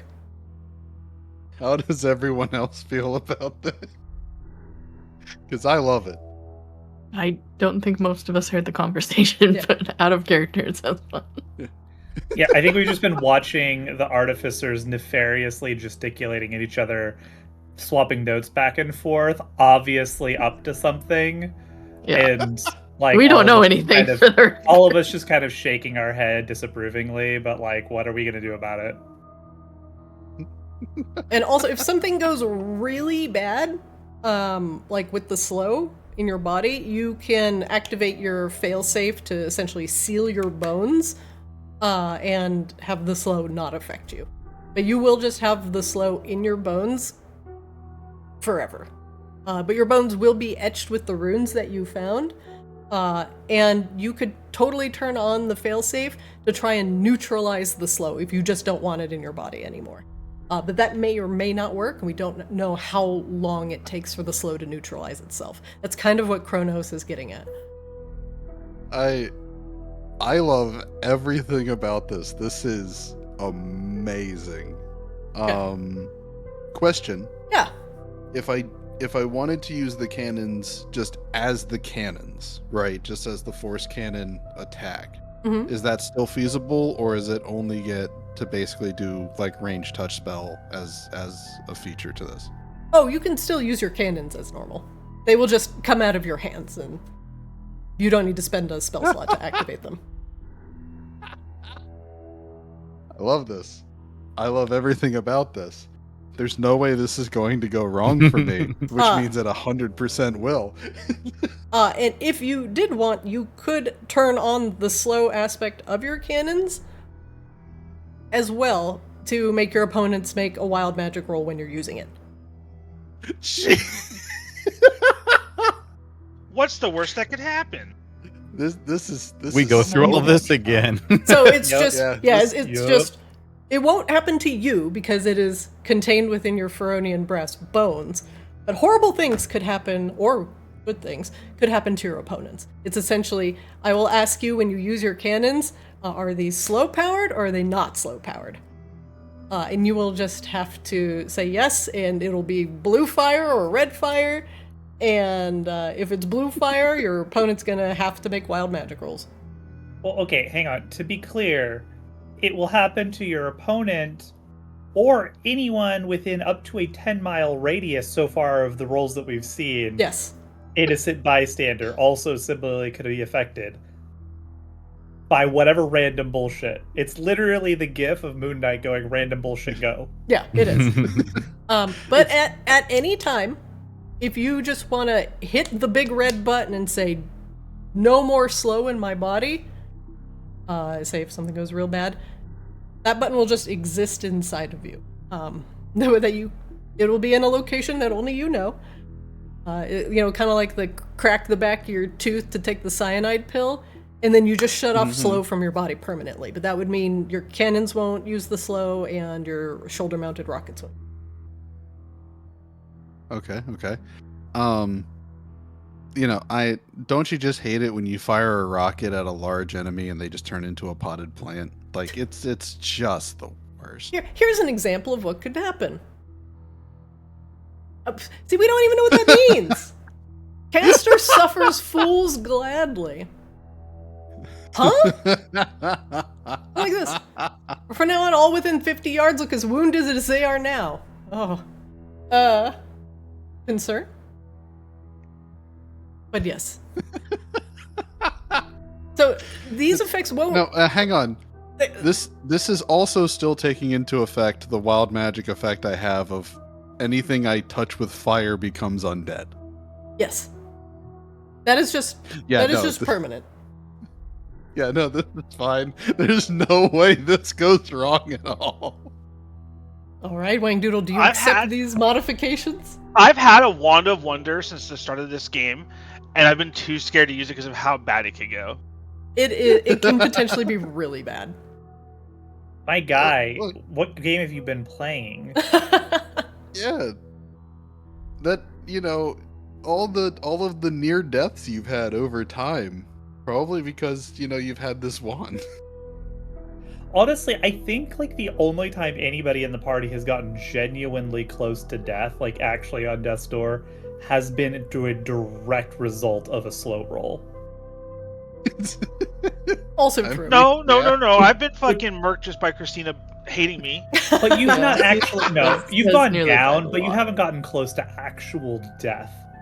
Like, we've always picked you up. I think besides Azrael dying in, like, literally episode 1 of Combos, I don't think anybody's actually gotten, like, down a couple death saving throws on death's door type of death, short of the slow.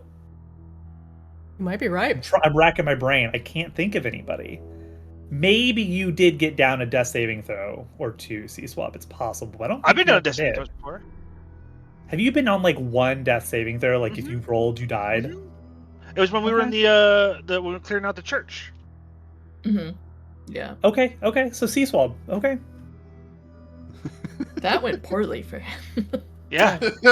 Because I remember I was like, I did like my second roll and I was good. And I got up to be immediately put back down in the dirt by Christina. Oh, that's true. Yep. right. He got That's right. booked. You got hella murked. All right, as Chronos discusses modifications and slow theory with Wangdoodle, Oslo, he has you working on the slow energy containment device. It's about the size of a softball. It is essentially a bomb, one of your favorite things to work, as he has you shape this device with Feronian brass. If the slow puts out a significant amount of energy that could potentially cause harm to Wangdoodle while this surgery is occurring, you just put it in the ball, and the ball will suck it up, hopefully contain it in an explosive manner. Suck up enough energy, and it could become a weapon of mass destruction. The release on your unsuspecting opponent. C-Swab, you are at the ready to bring Wangdoodle back to life with a jolt of electricity once his newfound modified skeleton is put back in his body. Rain and Alara are prepared to put Wangdoodle's consciousness into the dreaming. Rebella stands guard to make sure no one is interrupted. The work continues through the night, as Kozlo and the rest of you magic users are helping to form these mechanical parts out of the Feronian brass, using fabricate and other magical spells in order to shape and form without the use of hammers, chisels, knives, and other metal craft implements. The rest of you, and especially Wangdoodle, can get a little bit of fright. But the hours pass, and soon enough, Chronos has taught you how to make a full, hollow-boned kobold skeleton out of Feronian brass, where inside the bones, Wangdoodle's slow, that is currently contained within his body, will hopefully. Everything is set out on the table. Bones made of beautiful, gleaming brass. Shoulders that are modified with switches and gears. A folding mechanism will allow Wangdoodle's exposed metallic shoulder to unfurl a pair of powerful rockets, which will expel some of his magic at extreme range. The small gears and implements in the hands are the hardest to do, and Chronos warns that making too many modifications to hands could make them a bit more clumsy. But the simple process of attaching your cannons to your internal structure Not a big one. It will just utilize some of that slow power in order to manifest them. Once you have the skeleton built and fabricated, it is very, very...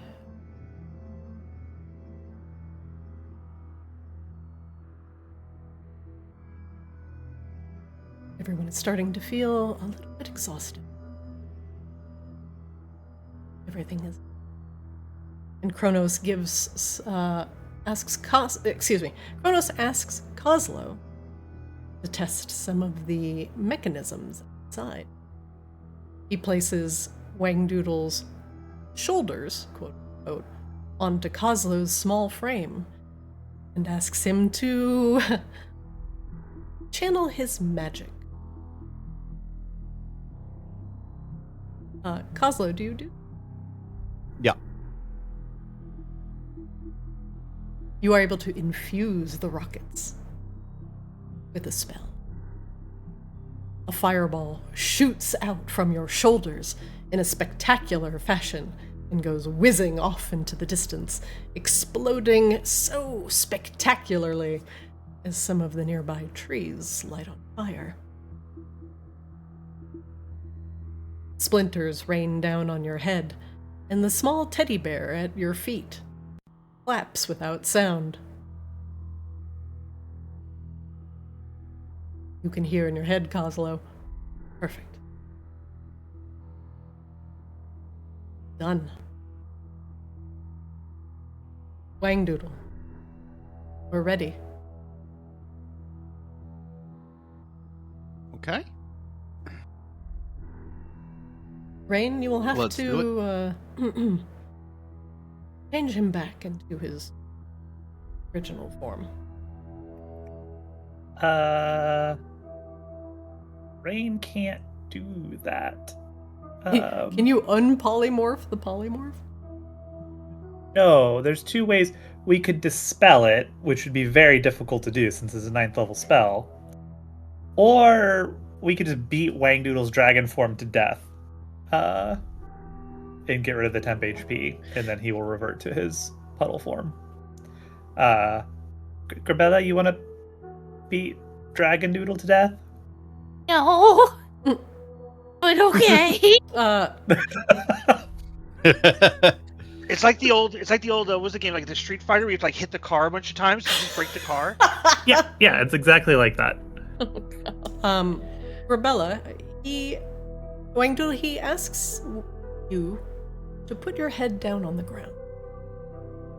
And Chronos asks Grabella to take her mace and to strike a single blow at the weakest part of his skull.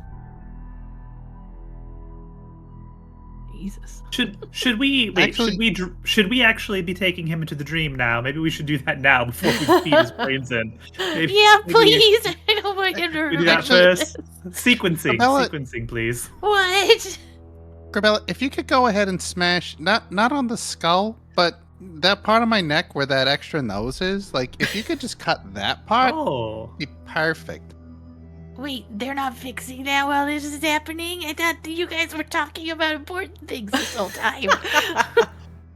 No, don't worry about it. You know what? Here, I'll even make it look like I'm threatening to make it easier for you. Wangdoodle very weakly and limply raises a front arm closest to Grabella and just kind of swipes lazily, no, stop. Don't. God damn it, just knock him out, please. If I had a nickel for every time we asked Grabella to kill somebody close to her, we'd have 2 nickels. But I have 2 nickels. It's weird that it happened twice. Okay, maybe Alara and I, take Wangdoodle to the dream first, and then surgery can happen. Yeah, can my anesthetician get started on this, please? Yeah. Yes. Alara gestures for Rain to go onto the other side of Wangdoodle's head. Great. Good luck, everyone. Nobody fuck anything up. Laura places her hand on Wangdoodle's head. I want you to close your eyes. Something peaceful. Something you enjoyed. Or your favorite food.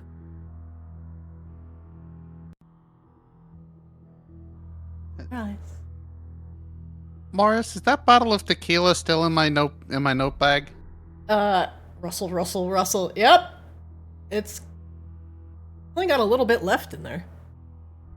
Alright, cool. Just open it up, just pour it straight into my mouth. Alora is stammering. Do it, Morris. Morris walks up with the bottle of tequila, opens your dragon mouth, and just pours it right in. Wangdoodle's mouth stays open like alligators at the zoo, just staying wide open. Like, yeah, don't worry, I won't hurt you. Glug glug glug. Goes down smooth. I don't know what that's expecting, but right, Rain. Just remember, Wangdoodle, nowhere too awesome that you're not going to want to come back from, because you do have to come back from it. So, like, awesome, but not too awesome. Oh, don't you worry about a thing. Wangdoodle lays his head back down, closes his eyes, and immediately starts dreaming of his dream lab. Just back into a huge lab where he's just left alone to simply do his experiments in peace.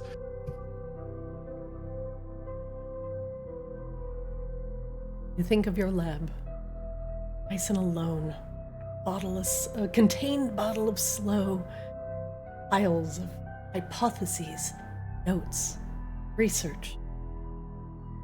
Perhaps awards hanging on the wall behind you. Is it the High Artificer Wangdoodle?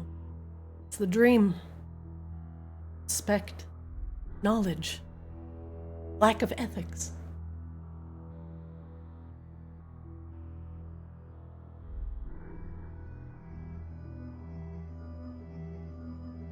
Rebella.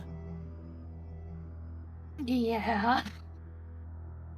The dragon looks relaxed, peaceful, as you walk towards it. He heaves a big sigh. Still, not dead, but in a peaceful, relaxing sleep. Rain and Alara have their eyes closed, their hands on Wangdoodle's snow. They send him off.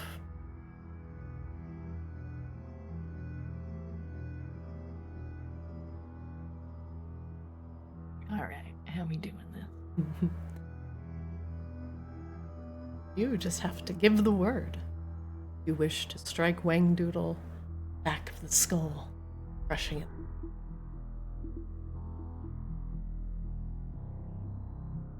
Alrighty.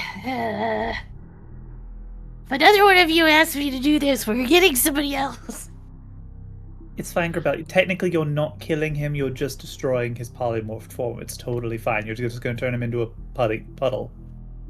Yeah, this feels great. Just make sure you stop once he's not a dragon anymore. I know that. She starts raging and just keeps hitting. Just keeps going. She's always raging. I'm always raging. I'm controlled. And she will do the thing.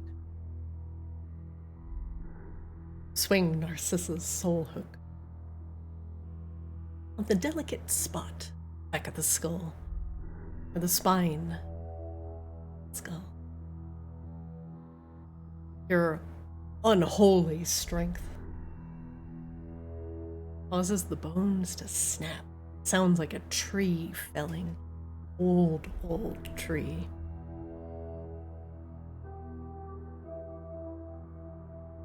Wangdoodle's draconic body twitches.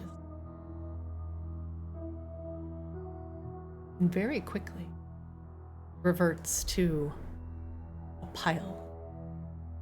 Blue scales, flattened horns without any bones to keep. A sad little out. Sitting on a pile of deflated kobold skin.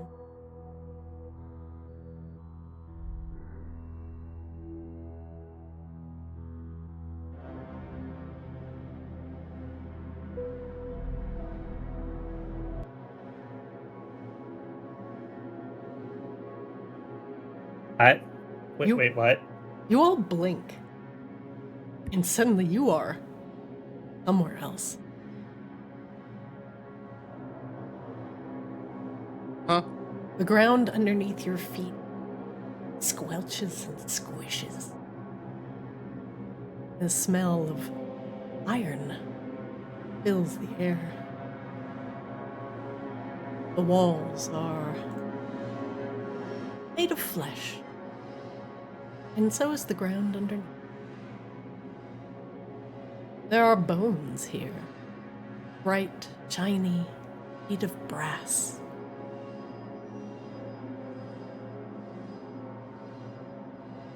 Corbella, to the north of you, is some sort of pustule, an aberration, pulsing, connected to a thick, veiny line that connects to the wall.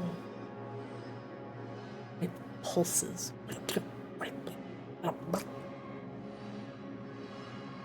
Rain, very, very far away, in the back of your mind, you hear Alara's voice.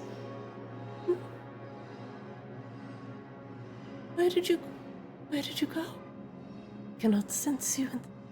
No, you somewhere else. Ramam, stiff been too great.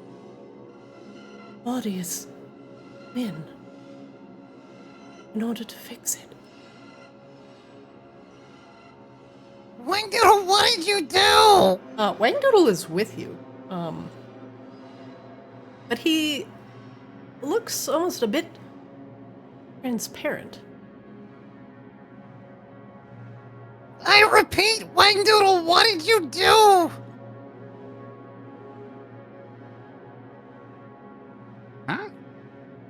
Huh? How's any of this my fault? Well, I didn't do it. Are we in a foot? Gross.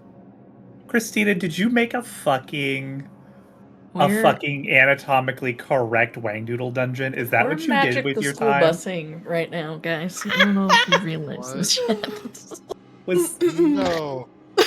Did I get turned into a furnishing for someone's house? Look, you put the redhead in charge of things, this is what happens. Christina was like, this is a great use of my time, and executed, and I am horrified. She could have been playing WoW all fucking week, and she's like, no, you know what would be a better use of my time? Making an anatomically correct Wangdoodle flesh dungeon. Oh, God. I'm gonna make them misfrizzle the shit out of this. Jesus Christ. Carlos! As long as there's no what's that terrible episode, the salmon sperm. As long as we don't have any of that. Oh my God! Real give episode her of ideas. that for the record. This dungeon might take multiple sessions. I'm writing it down. Yeah. Wangdoodle, you are here in spirit. Your body is clearly indisposed, but you have all of your abilities available to you. Rain, you still hear Alara worriedly in the back of your head. Mind has taken too much trauma. Is commanded back. If you see anything odd, you must set things right.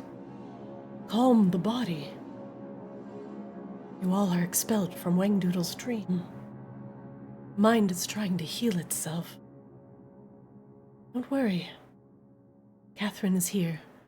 He will help you knit the bones back together. Connect them with muscle and sinew. You have to work quickly. If there are any traces of the slow that have altered his body for the worse, you must get rid of them. Bring him back to some state of normality.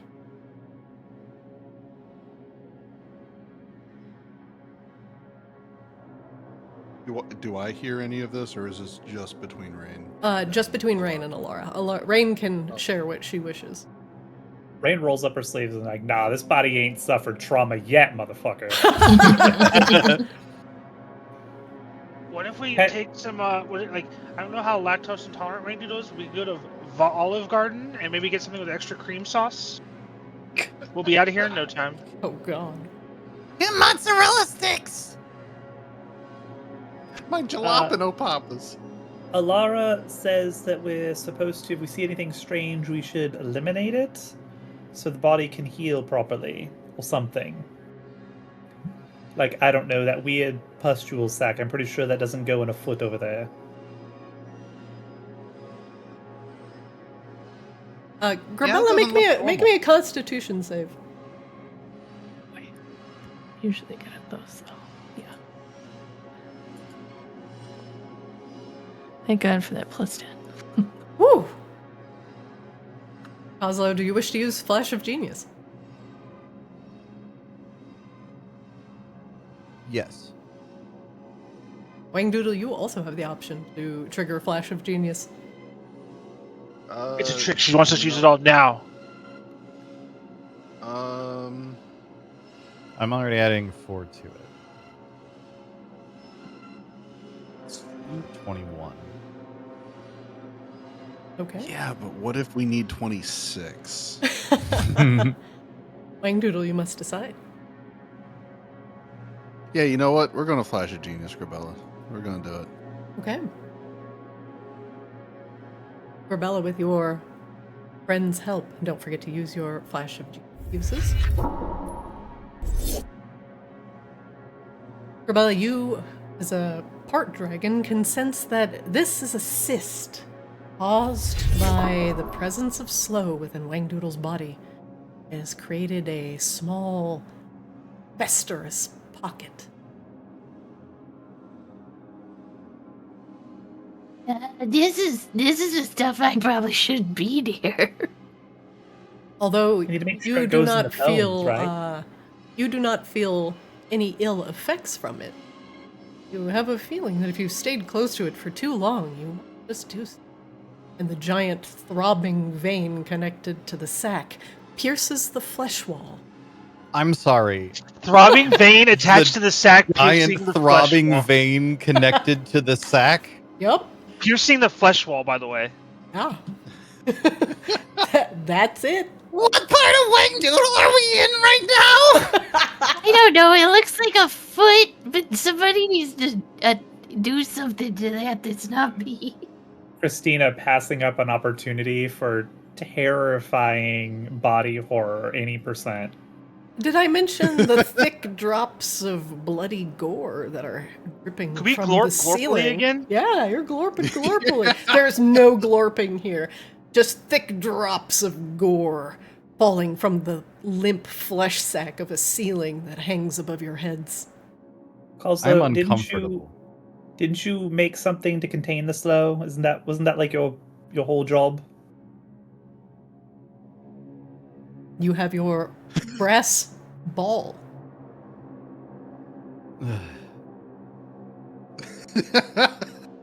It's So many balls and veins. You'll be fine.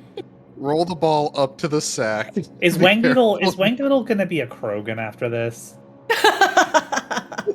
Shepherd.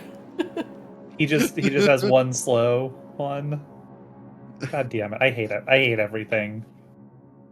I'm gonna use my slow hand. Coslo, can you maybe lance that and like put the slow in your sphere? Is that a thing we could do? My sphere? Yeah, you have I refuse to call it the B word. You have a brass ball that Oh, right. Chronos Brass told you to sphere. contain the slow or any sort of energy emanation. Now, hold on a second. Let me just stab the throbbing vein with my flesh sucker or whatever the fuck we're doing here.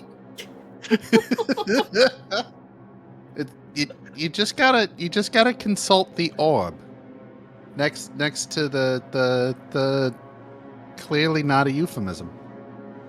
Christina makes a horrifying flesh dungeon. Everybody hated that. Okay. I don't like the connotations while there's no other way to put it. In proximity of the foot. The brass bones here are very large and very shiny, very awkward to climb over. And they don't fit quite right across. Flesh doesn't fit quite right around the bones. I can move some bones. Am I able to just ethereal form weave through the bones? No, you cannot actually. Oh. They repel you as if you were physical. Cause they brass, homie. Oh, well, that's rude. How am I supposed to test drive? Kozlo, the slow-filled cyst pulses in front of you. It glorps glorpily. All right, I'm gonna attempt to. How do I even use this thing? Didn't you build it? Did I? You did! Okay. It was your one job, Kozlo. You Sorry, can describe the how sudden- it sucks up the slow from these pustules. I will give you that So- creative freedom. Kozlo's just gonna poke at it for a while because it's something he's put together, but it wasn't his idea, so he doesn't he built it, but he doesn't fully understand it, and he's just poking at it a little bit here and there, and then eventually just finds a a little switch that's set into the side of it that he depresses. And it pops out like a giant, comically cartoon-sized syringe. That's bigger. It's bigger than the orb that he's carrying. The syringe pops out of this thing. It expands as it pops out, and it just stabs into the slow pustule and starts making a strangely grinding noise as it slurps all of it up.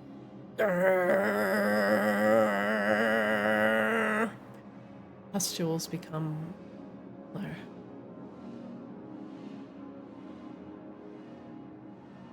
Eventually, you disappear. Sucked up from your... I don't even know what you want to call it. It just leaves... it breaks off as it dries up from the massive dark blue vein in the wall. Vein gives a couple last pulses. And then shrivels up, goes dry. Like a twig. Gross!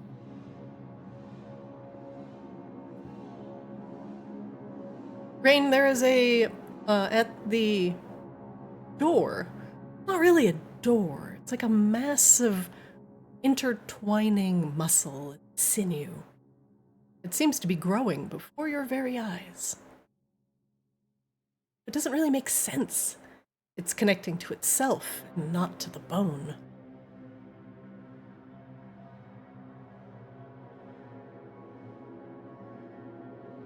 Alara, could you tell Catherine we need a little help down in... I'm gonna guess this is maybe the left foot? Ankle area. Need a little bit of room to maneuver. I'll get on it. in Wangdoodle's ankle. I can't believe I said those words.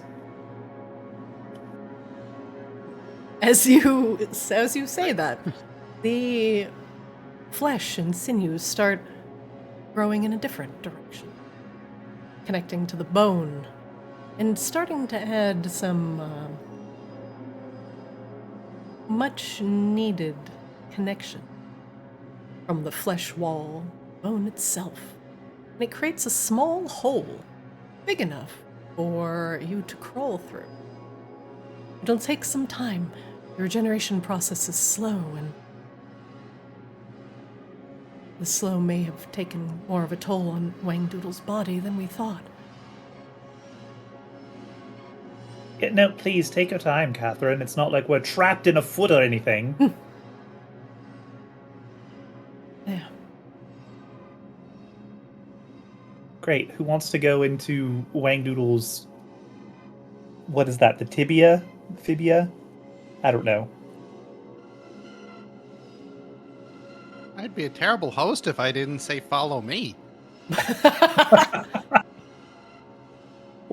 Welcome to my thigh. The bones are not really connected here, not yet, as the wall of flesh door parts enough to give you some leeway as you crawl through. There is thick purple connective tissue attempting to connect these two bones together, but no formed kneecap as of yet. It pulses.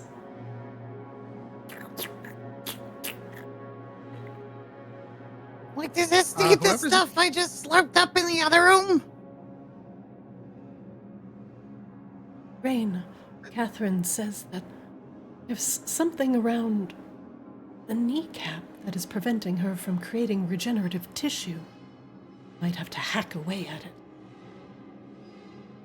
it. Okay. Yep. Grabella, you want to hack it? I don't know what that is. I don't have medicine proficiency. That blob of flesh. It has to be something sharp. Don't bludgeon it. It has to be something sharp. Do we have something sharp? We have a dagger. I mean, I think even your flail is piercing damage, right? Like, do we have slashing damage? That is not a thing Rain has. You will need something with slashing damage in order to cut away the sinew. Doesn't Grabella have like 32 different weapons on her? Or do we need to shake Kozlo upside down to shake some weapons out? I probably have some sort of slashing weapon on me somewhere.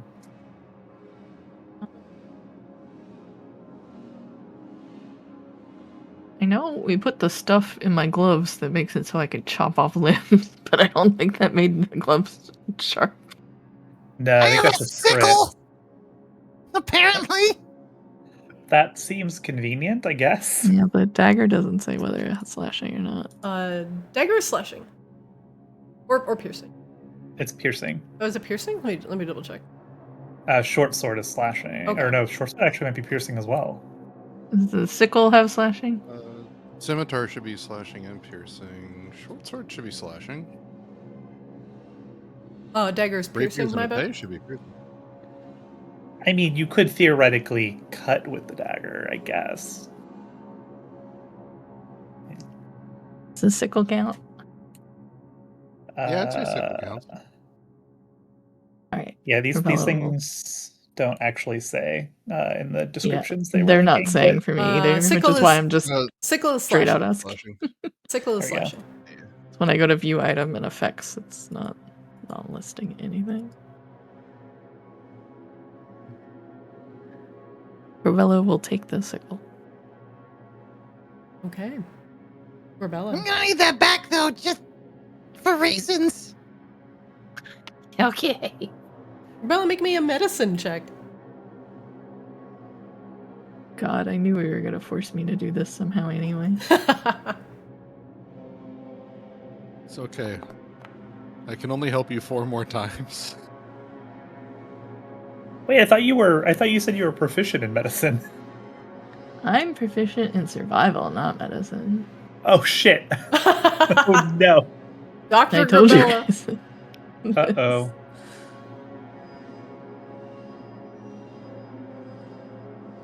What Grabella might lack in medicine, she makes up for strength.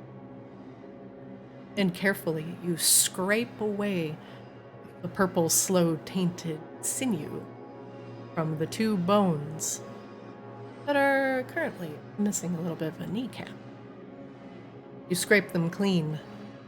And Oslo, do you suck up the remains in your little ball? Yes. Kozlo he's tucked and ready to suck.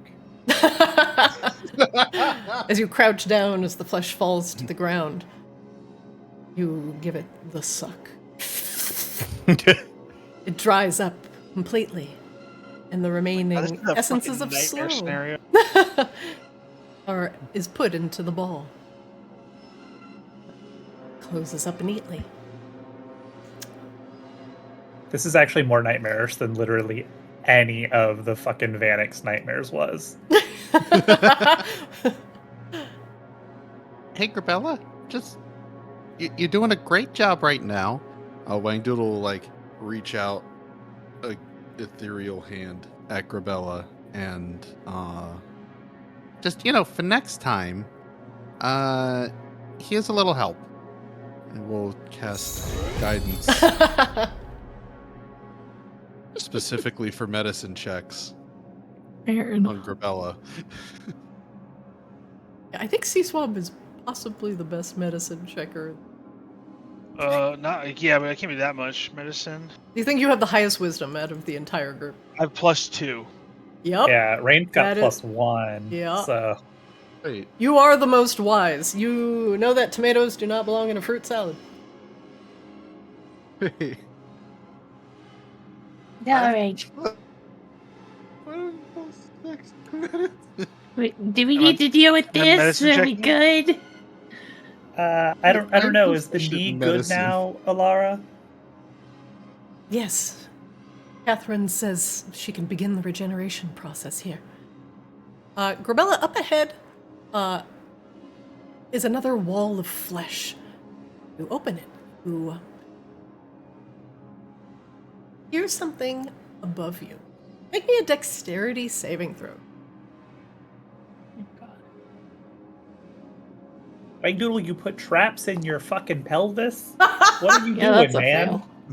fail. Oh, poor Grabella. Grabella, you push aside the strands of flesh in order to make your way further inside Wangdoodle. From the ceiling, a malformed blood clot falls down upon your head. Wangdoodle, Grabella is entirely covered in gore as a wet, heavy blood clot falls down upon her head. She got carried. Yes. Grabella, you take, you are raging, so you take 14 points of bludgeoning damage. Oh, And Not raging? you are raging. Oh, okay. Yeah, you are raging. raging. I just made that half damage because you're raging. But you are currently stuck. Help! Grabella is neck deep in gore. It is sticking to the ground. Grabella, you can try and make me an athletics to try and rip yourself out of the clot. Sure. Otherwise, your friends can try and make a medicine check in order to delicately cut. Or I could use my giant syringe. Also, potential solution. Which do you prefer Delicate. to do? I feel like if I break out, I'm just gonna cover everybody else in this. So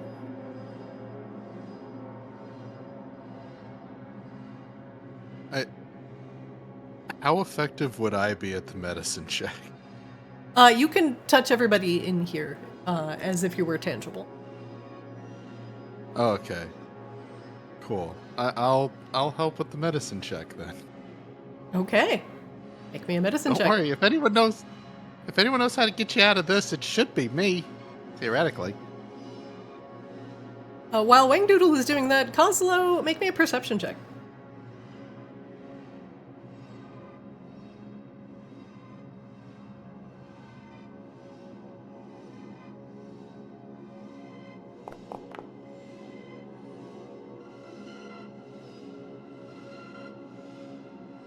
Okay. You asked for a Kozlo perception check. You got a Kozlo perception check. I did. Wangdoodle, you begin to cut Grabella out of the clot very carefully.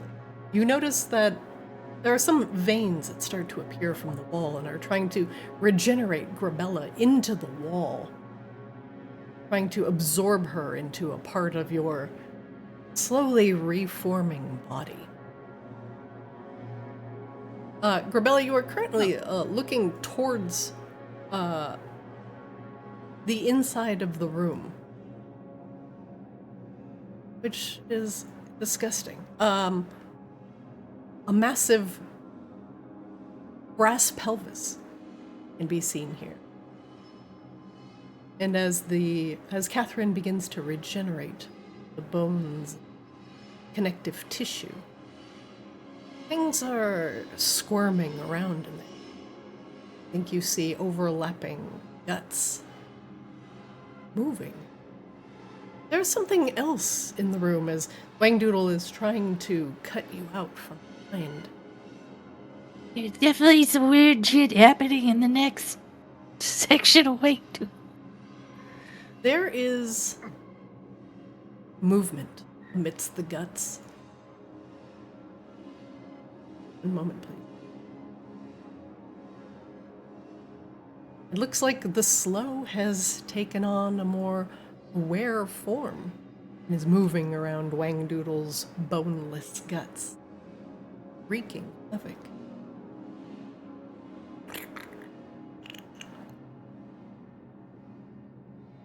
Oh, thank goodness. For him somewhere. Good to know that's not the case. Grabella, because you are restrained, I need you to make me a stealth check with disadvantage. Oh yeah.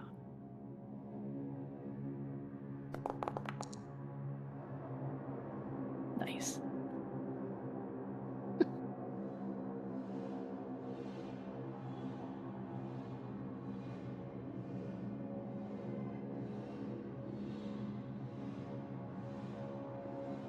Yeah, Grabella's very stealthy. They do not appear to notice you. Grabella, do you tell the rest of your... Yeah, she mentioned that there were stuff already. But she will describe what has been seen.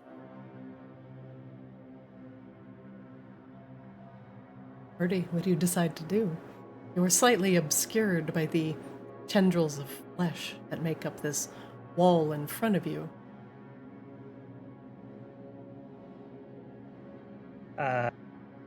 We smash? We smashing? Yeah, Smashy, seems- smashy. Smash seems They're not supposed to appropriate. be here. They seem a little bit more ambulatory, though, so I don't know if you're going to be able to just suck them up, Kozlo, as they are.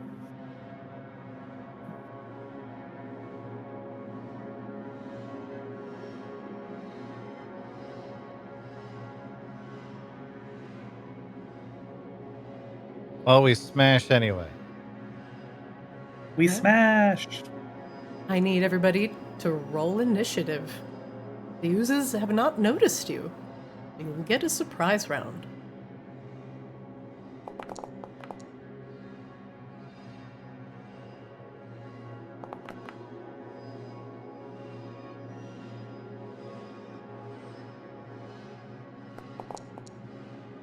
Wangdoodle, I think you're going to be able to skip that colonoscopy, by the way.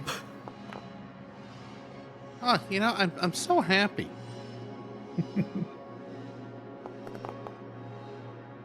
Yes. Oh my god, is everybody going to get 2 full rounds against them? Waiting on Kozlo. Yeah, my thing is... There it goes. Hell yeah. Wow. Yeah, I guess that is the case. All right, one moment, please. Well, we do have home field advantage, technically, right? Hey, you're not catching me. I'm catching you. Squirming inside of Wangdoodle's floppy guts is animated slow. It has taken some of the flesh and the gore and has given itself life. Put an end to this.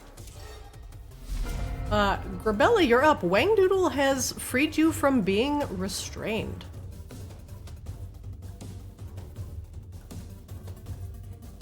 Alright. We're gonna... Any square that touches a bone is difficult terrain. Alright. 185 out of 40, so that should be fine, right? It's good. Grabella, please don't give me sepsis. That's all I ask. I will do my best.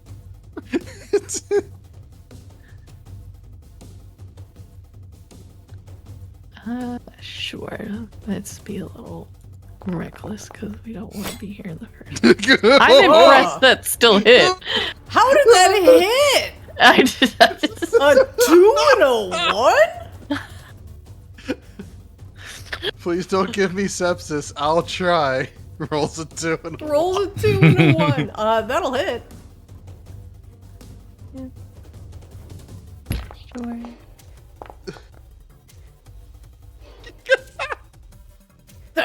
You smash into the ooze. Makes a terrible squelching sound. Grabella, what type of damage are you doing? Piercing? I think so. It didn't do my Divine Fury as well, I don't think. Let me look at the damage calculation. Is Divine Fury the 1d10 at the end? Yeah. Okay, yeah, it did. No, that's No, the fire that's- strike. No, that's the fire That's strike. the fire Fire giant. Yeah. Yeah. Yeah. It's a whole separate thing that it was The 1d6 plus prompting 8 is the Divine Fury. for a while, but it did not this time. Okay. Another 11 damage as the ooze squeals as you slam into it with your mace.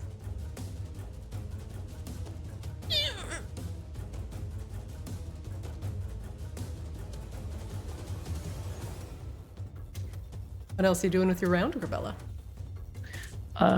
Hitting again.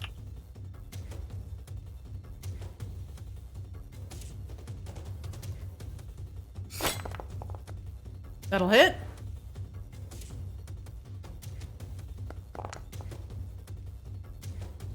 Very nice. 23 damage. Squelch, squelch. You slam into the ooze. Grabella, I did not do this part of your turn. Do it now. As you look at the ooze, something tingles in the back of your mind.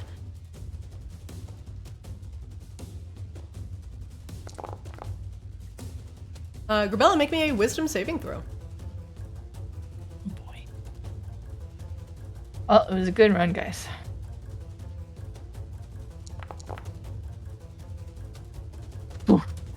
Whoa. Grabella, Easy. the ooze is horrifying. And, its maddening form causes something in the back of your head to itch. It is taking on forms of flesh. It looks like veins. You avoid its terrible effects and keep your sanity for now. But the sight of this animated gore is horrifying, to say the least. Grabella, does that end your round? Yeah.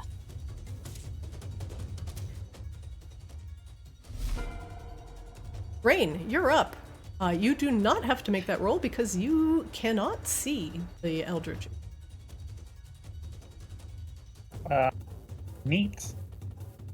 So 5, 10, 15. I can see oozes. Don't think I can close with melee, so we're gonna do this instead. Are there like little cells, little mitochondria floating around? There are cells under you and over you on the roof. There are guts on the ground. Great. Rain is going to cast animate objects. Oh, I hate this. Because we haven't gotten to do this in a minute. There's definitely enough gore for you to animate. Yeah. We're summoning Wangdoodle's his T cells. Hit 5. Yeah, I'm with it.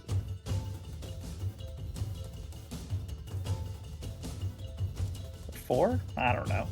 That's a lot of spell to read. I ain't reading all that. Wow, you summon an animated object up to your spellcasting ability modifier. Because, this is also a new spell. So, maximum number of objects equal to blah, blah, blah. Medium or smaller target counts as one object. So, I actually should get 5. Did I accidentally double-click somewhere? No. Okay. Just for the sake of brevity, is it cool if I just, attack twice with one of them? I can connect. 5th one. Okay. Cool. That's it. And they're going to... Well, I guess first we'll go ahead and bonus action. We're just going to Mind Sliver this guy. Put a little bit extra stank on it. It will fail an int save. Magnificent. Okay. And then they're just going to slam. But they're going to give themselves flanking because they can move a little bit. Okay. Can't move through. You'll have to move around. There we go. And he'll flank with Grabella and give Grabella flanking. Okay. Nope. Move back, buddy. Oh. Don't. Oh, sorry. That was my bad. I was going opposite. I guess it doesn't matter. It's fine. Okay. Which should be triple advantage slam. I don't know if it'll do it. It's fine. Doesn't matter. Why would it be triple advantage? Because it's technically now my attack with the animate objects. It's my spell attack. Which the would be elven bonus accuracy. equals your spell attack modifier. Yeah. It's your spell attack modifier, not your physical attack modifier. Elven accuracy is both spells and physical. Melee, ranged, and spells. Oh, I did not know that. Yep. But it's fine. We don't have to worry about it for right now. You can roll another d20 to see if you crit. That'll just affect the damage roll only.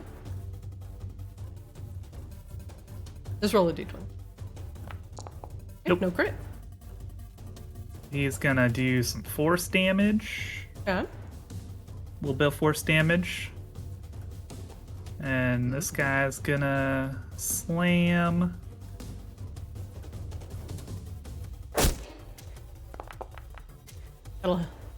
That'll hit. Slam. Everybody just slamming. Come on and slam. You can just do the same guy welcome 5 to the times jam. too. You don't have to do it. Yeah, that's actually probably easier. Was just thinking that.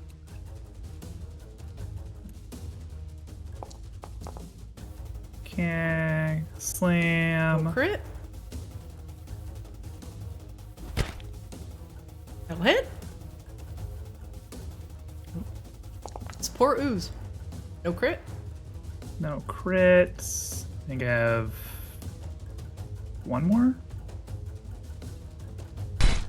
That could be a crit. I'm not sure. That if you click on the advantage thing, it'll bring down your rolls. The advantage box. That is a crit. Hey. So that would be 7 damage. 7 damage, yep. Okay. There we go. That's it. That's Rain's turn. Sea-Swab, you're up. You do not have to make the roll because you do not see the ooze. Ready.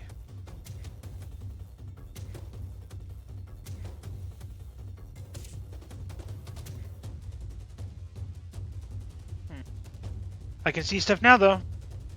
Sure can. Looks terrible.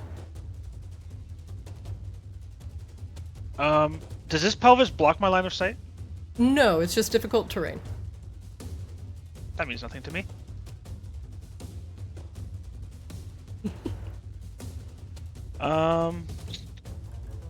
Let's see. Let's start this off. We'll start it off a little simple. Going to. Oh, before I forget. Let's see. We're gonna quicken spell. For my This will be a bonus action. chromatic orb. All right. Don't forget, you'll have to choose your damage type. It says I have advantage. Should I have advantage? You do not have advantage. I just don't think I turned on the vision for them. That'll hit. We're gonna go fire damage. Right? They scream as they burn. Get a little bit smaller. And then we're gonna hit him again.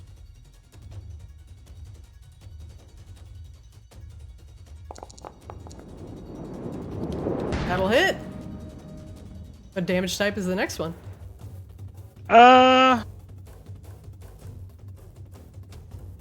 gonna throw a lightning one just to see if anything different happened. They are immune to lightning damage. Also, when you hit it with lightning, it twitches. And then something strange happens. It splits half. Oh my god.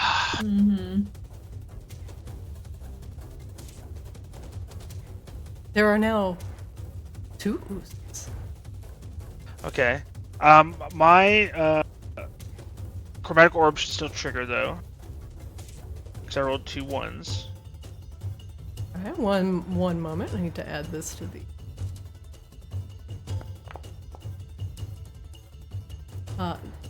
they also get a little bit smaller. Okay.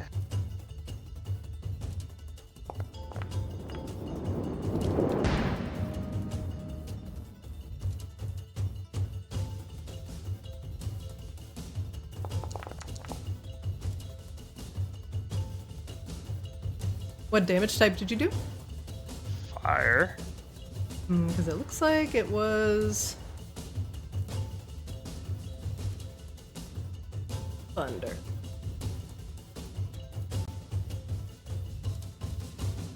You did fire for that one? Fire, yeah. Okay, Well, I'll now I do apply lightning the again. I'll apply the 10 damage because they are not immune to fire. And then I used meta magic, so we'll do a little use my my murder glass.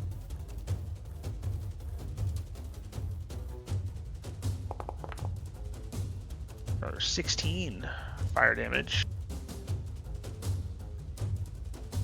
All right, does that end your round? No, got an insight check.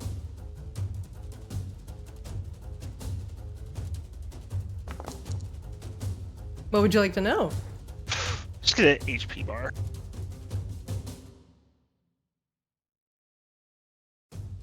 Hey, there you So go. Caesar's, oh my god. So Caesar's gonna clearly chuck his triple chromatic orbs, watch them fucking ping around, and then as it goes lightning, he's gonna see it split and double and just gonna go, fuck. No lightning damage! And then that'll end my turn. Everybody else, like, who doesn't do any lightning damage whatsoever, just looks at each other like, okay. Kozlo, you're up. I think Kozlo has lightning. I have thunder damage, but not lightning damage. But we're not going to use that. I will step up, hopefully, to where I can see. Oh god.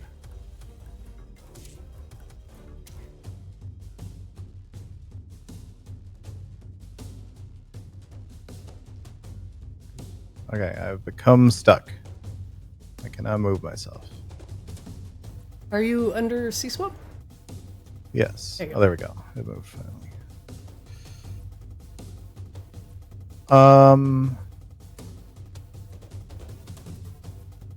What are all these animated objects? Are those the splits that came off of the thing? No, those are from Rain. those are Wangdoodle's activated T cells attacking the virus.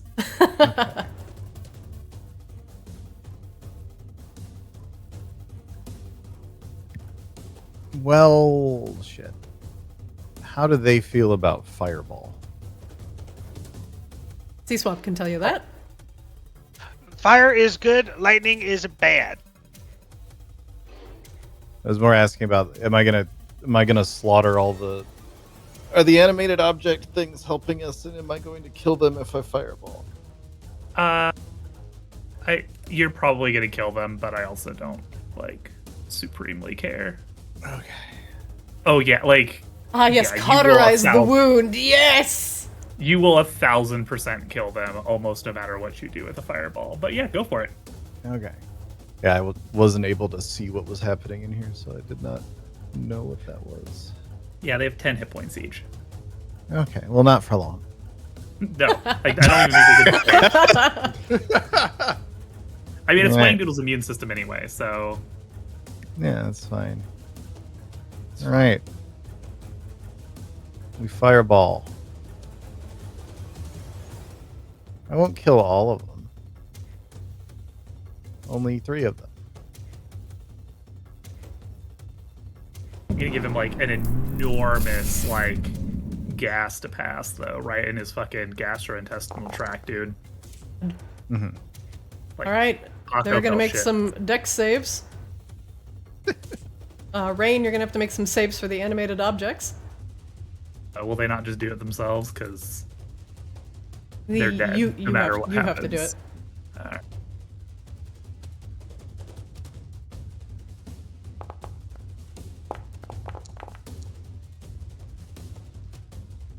Oh, they did it themselves. There we go.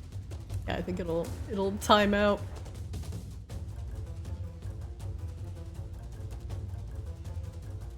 I got one in. Yeah, 1 in. Okay, 1, 2, 3. Eldritch oozes.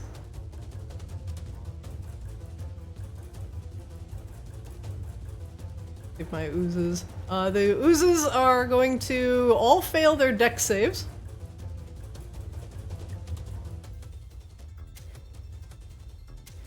Each and every one of them, and take 33 points of damage. As suddenly, Wangdoodle, you feel immense pressure in your gut. Did you eat spicy food? The animated objects, these 3 are very dead. Mm-hmm. They explode in a gout of flame or indigestion. Does Kozlo end his round here? Or does he risk an insight check? No, I'm also going to... I should ask, am I able to summon my cannon in here?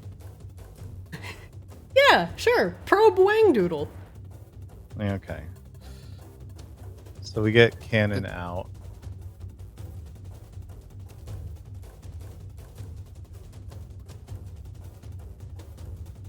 Oh my god. Create Eldritch Cannon. Use ability. Place Eldritch Cannon. Okay. I don't know why it's half dead. It shouldn't be. Oh yeah, I think because it took giga damage from the fight with the thingamabobber. Yeah. I'll set it back to 70.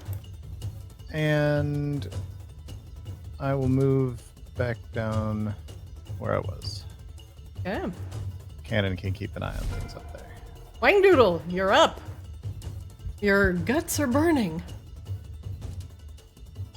Oh, it's so nice. How do I what do I want to do here?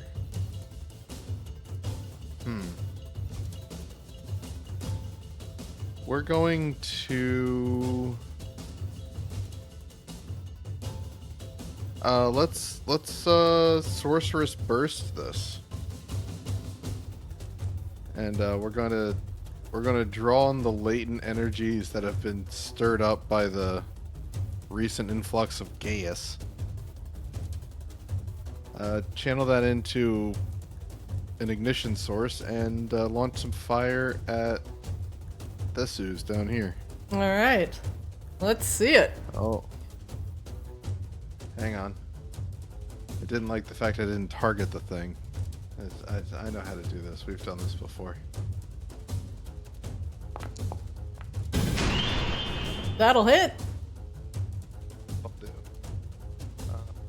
Fire damage. What damage type are you plinking it with? 8 + 1 to 8. Fire damage. Okay. Any 8s? We have an 8. Yeah, we got a cascade finally. Oh, yep, we did. 27 fire damage to the ooze in the back. The vein-like appendages thrash around as it suddenly is engulfed with flame. What else are you doing with your round, Wangdoodle? I'm going to make a note to remember to write down later the fact that the slow is finding a way to meld with organic structures. This might be very useful information. So we're going to insight, see what else we can learn.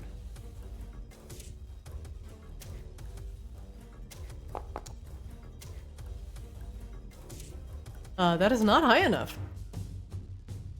Awesome. Yeah, no, just this is great. Grotesque horrors beyond my own comprehension. in my gut that I can somehow. You could feel it. This, it's terrible.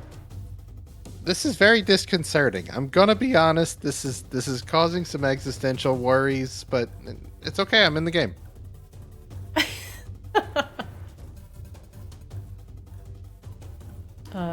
This will move forward as it slithers around Wangdoodle's bones. Oh, slide right next to Grabella.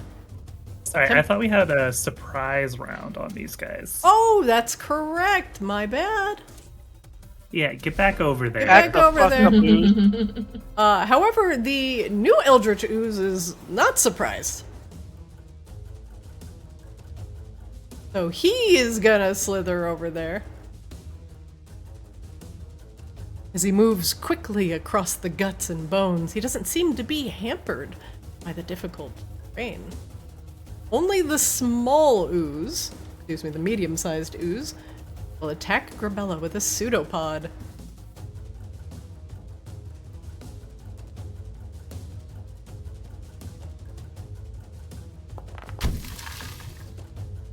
And that'll miss. He will do it again.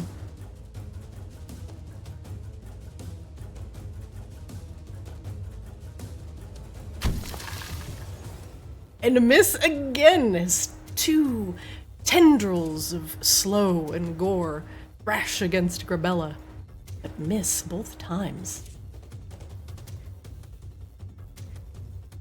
With that, my friends, the top of the round, round 2, is where we will end the session before everybody finishes their surprise round. You have found out that hitting these fleshy, slow gorelings causes them to split in half. And also, other terrifying things here in Wangdoodle's slowly regenerating body.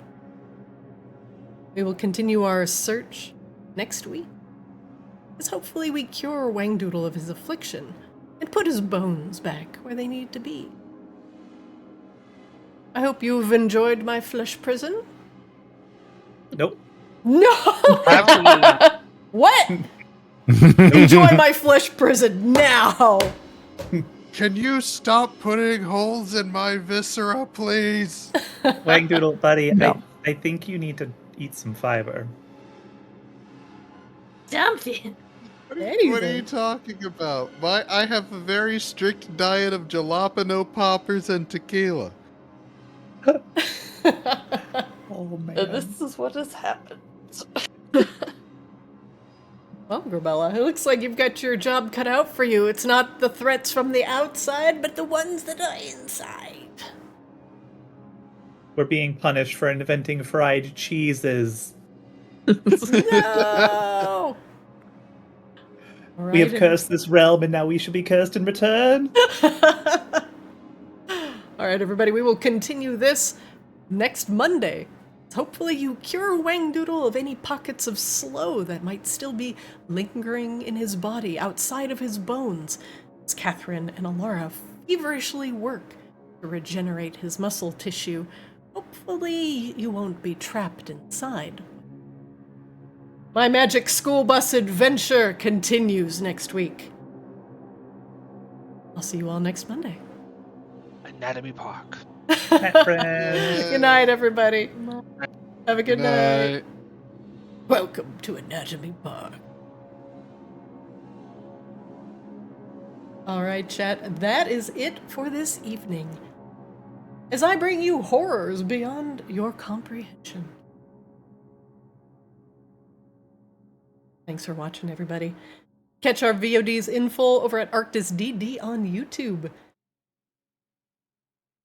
Want bite-sized funny parts of our sessions? Catch us over on Play Arctis on Twitter, TikTok, and Blue Sky. I'm your DM Zarina. Hey, going on? Thanks for checking in. Thanks for chatting. Thanks for watching. And me after having dairy? Yeah, my guts would be burning too. Woo, Lord. We continue with Wangdoodle's Flesh Prison. Beautifully designed dungeon. Next Monday, 6 o'clock p.m. Pacific. Join us then. Thanks for watching. Thanks for hanging out. And I'll see you next time.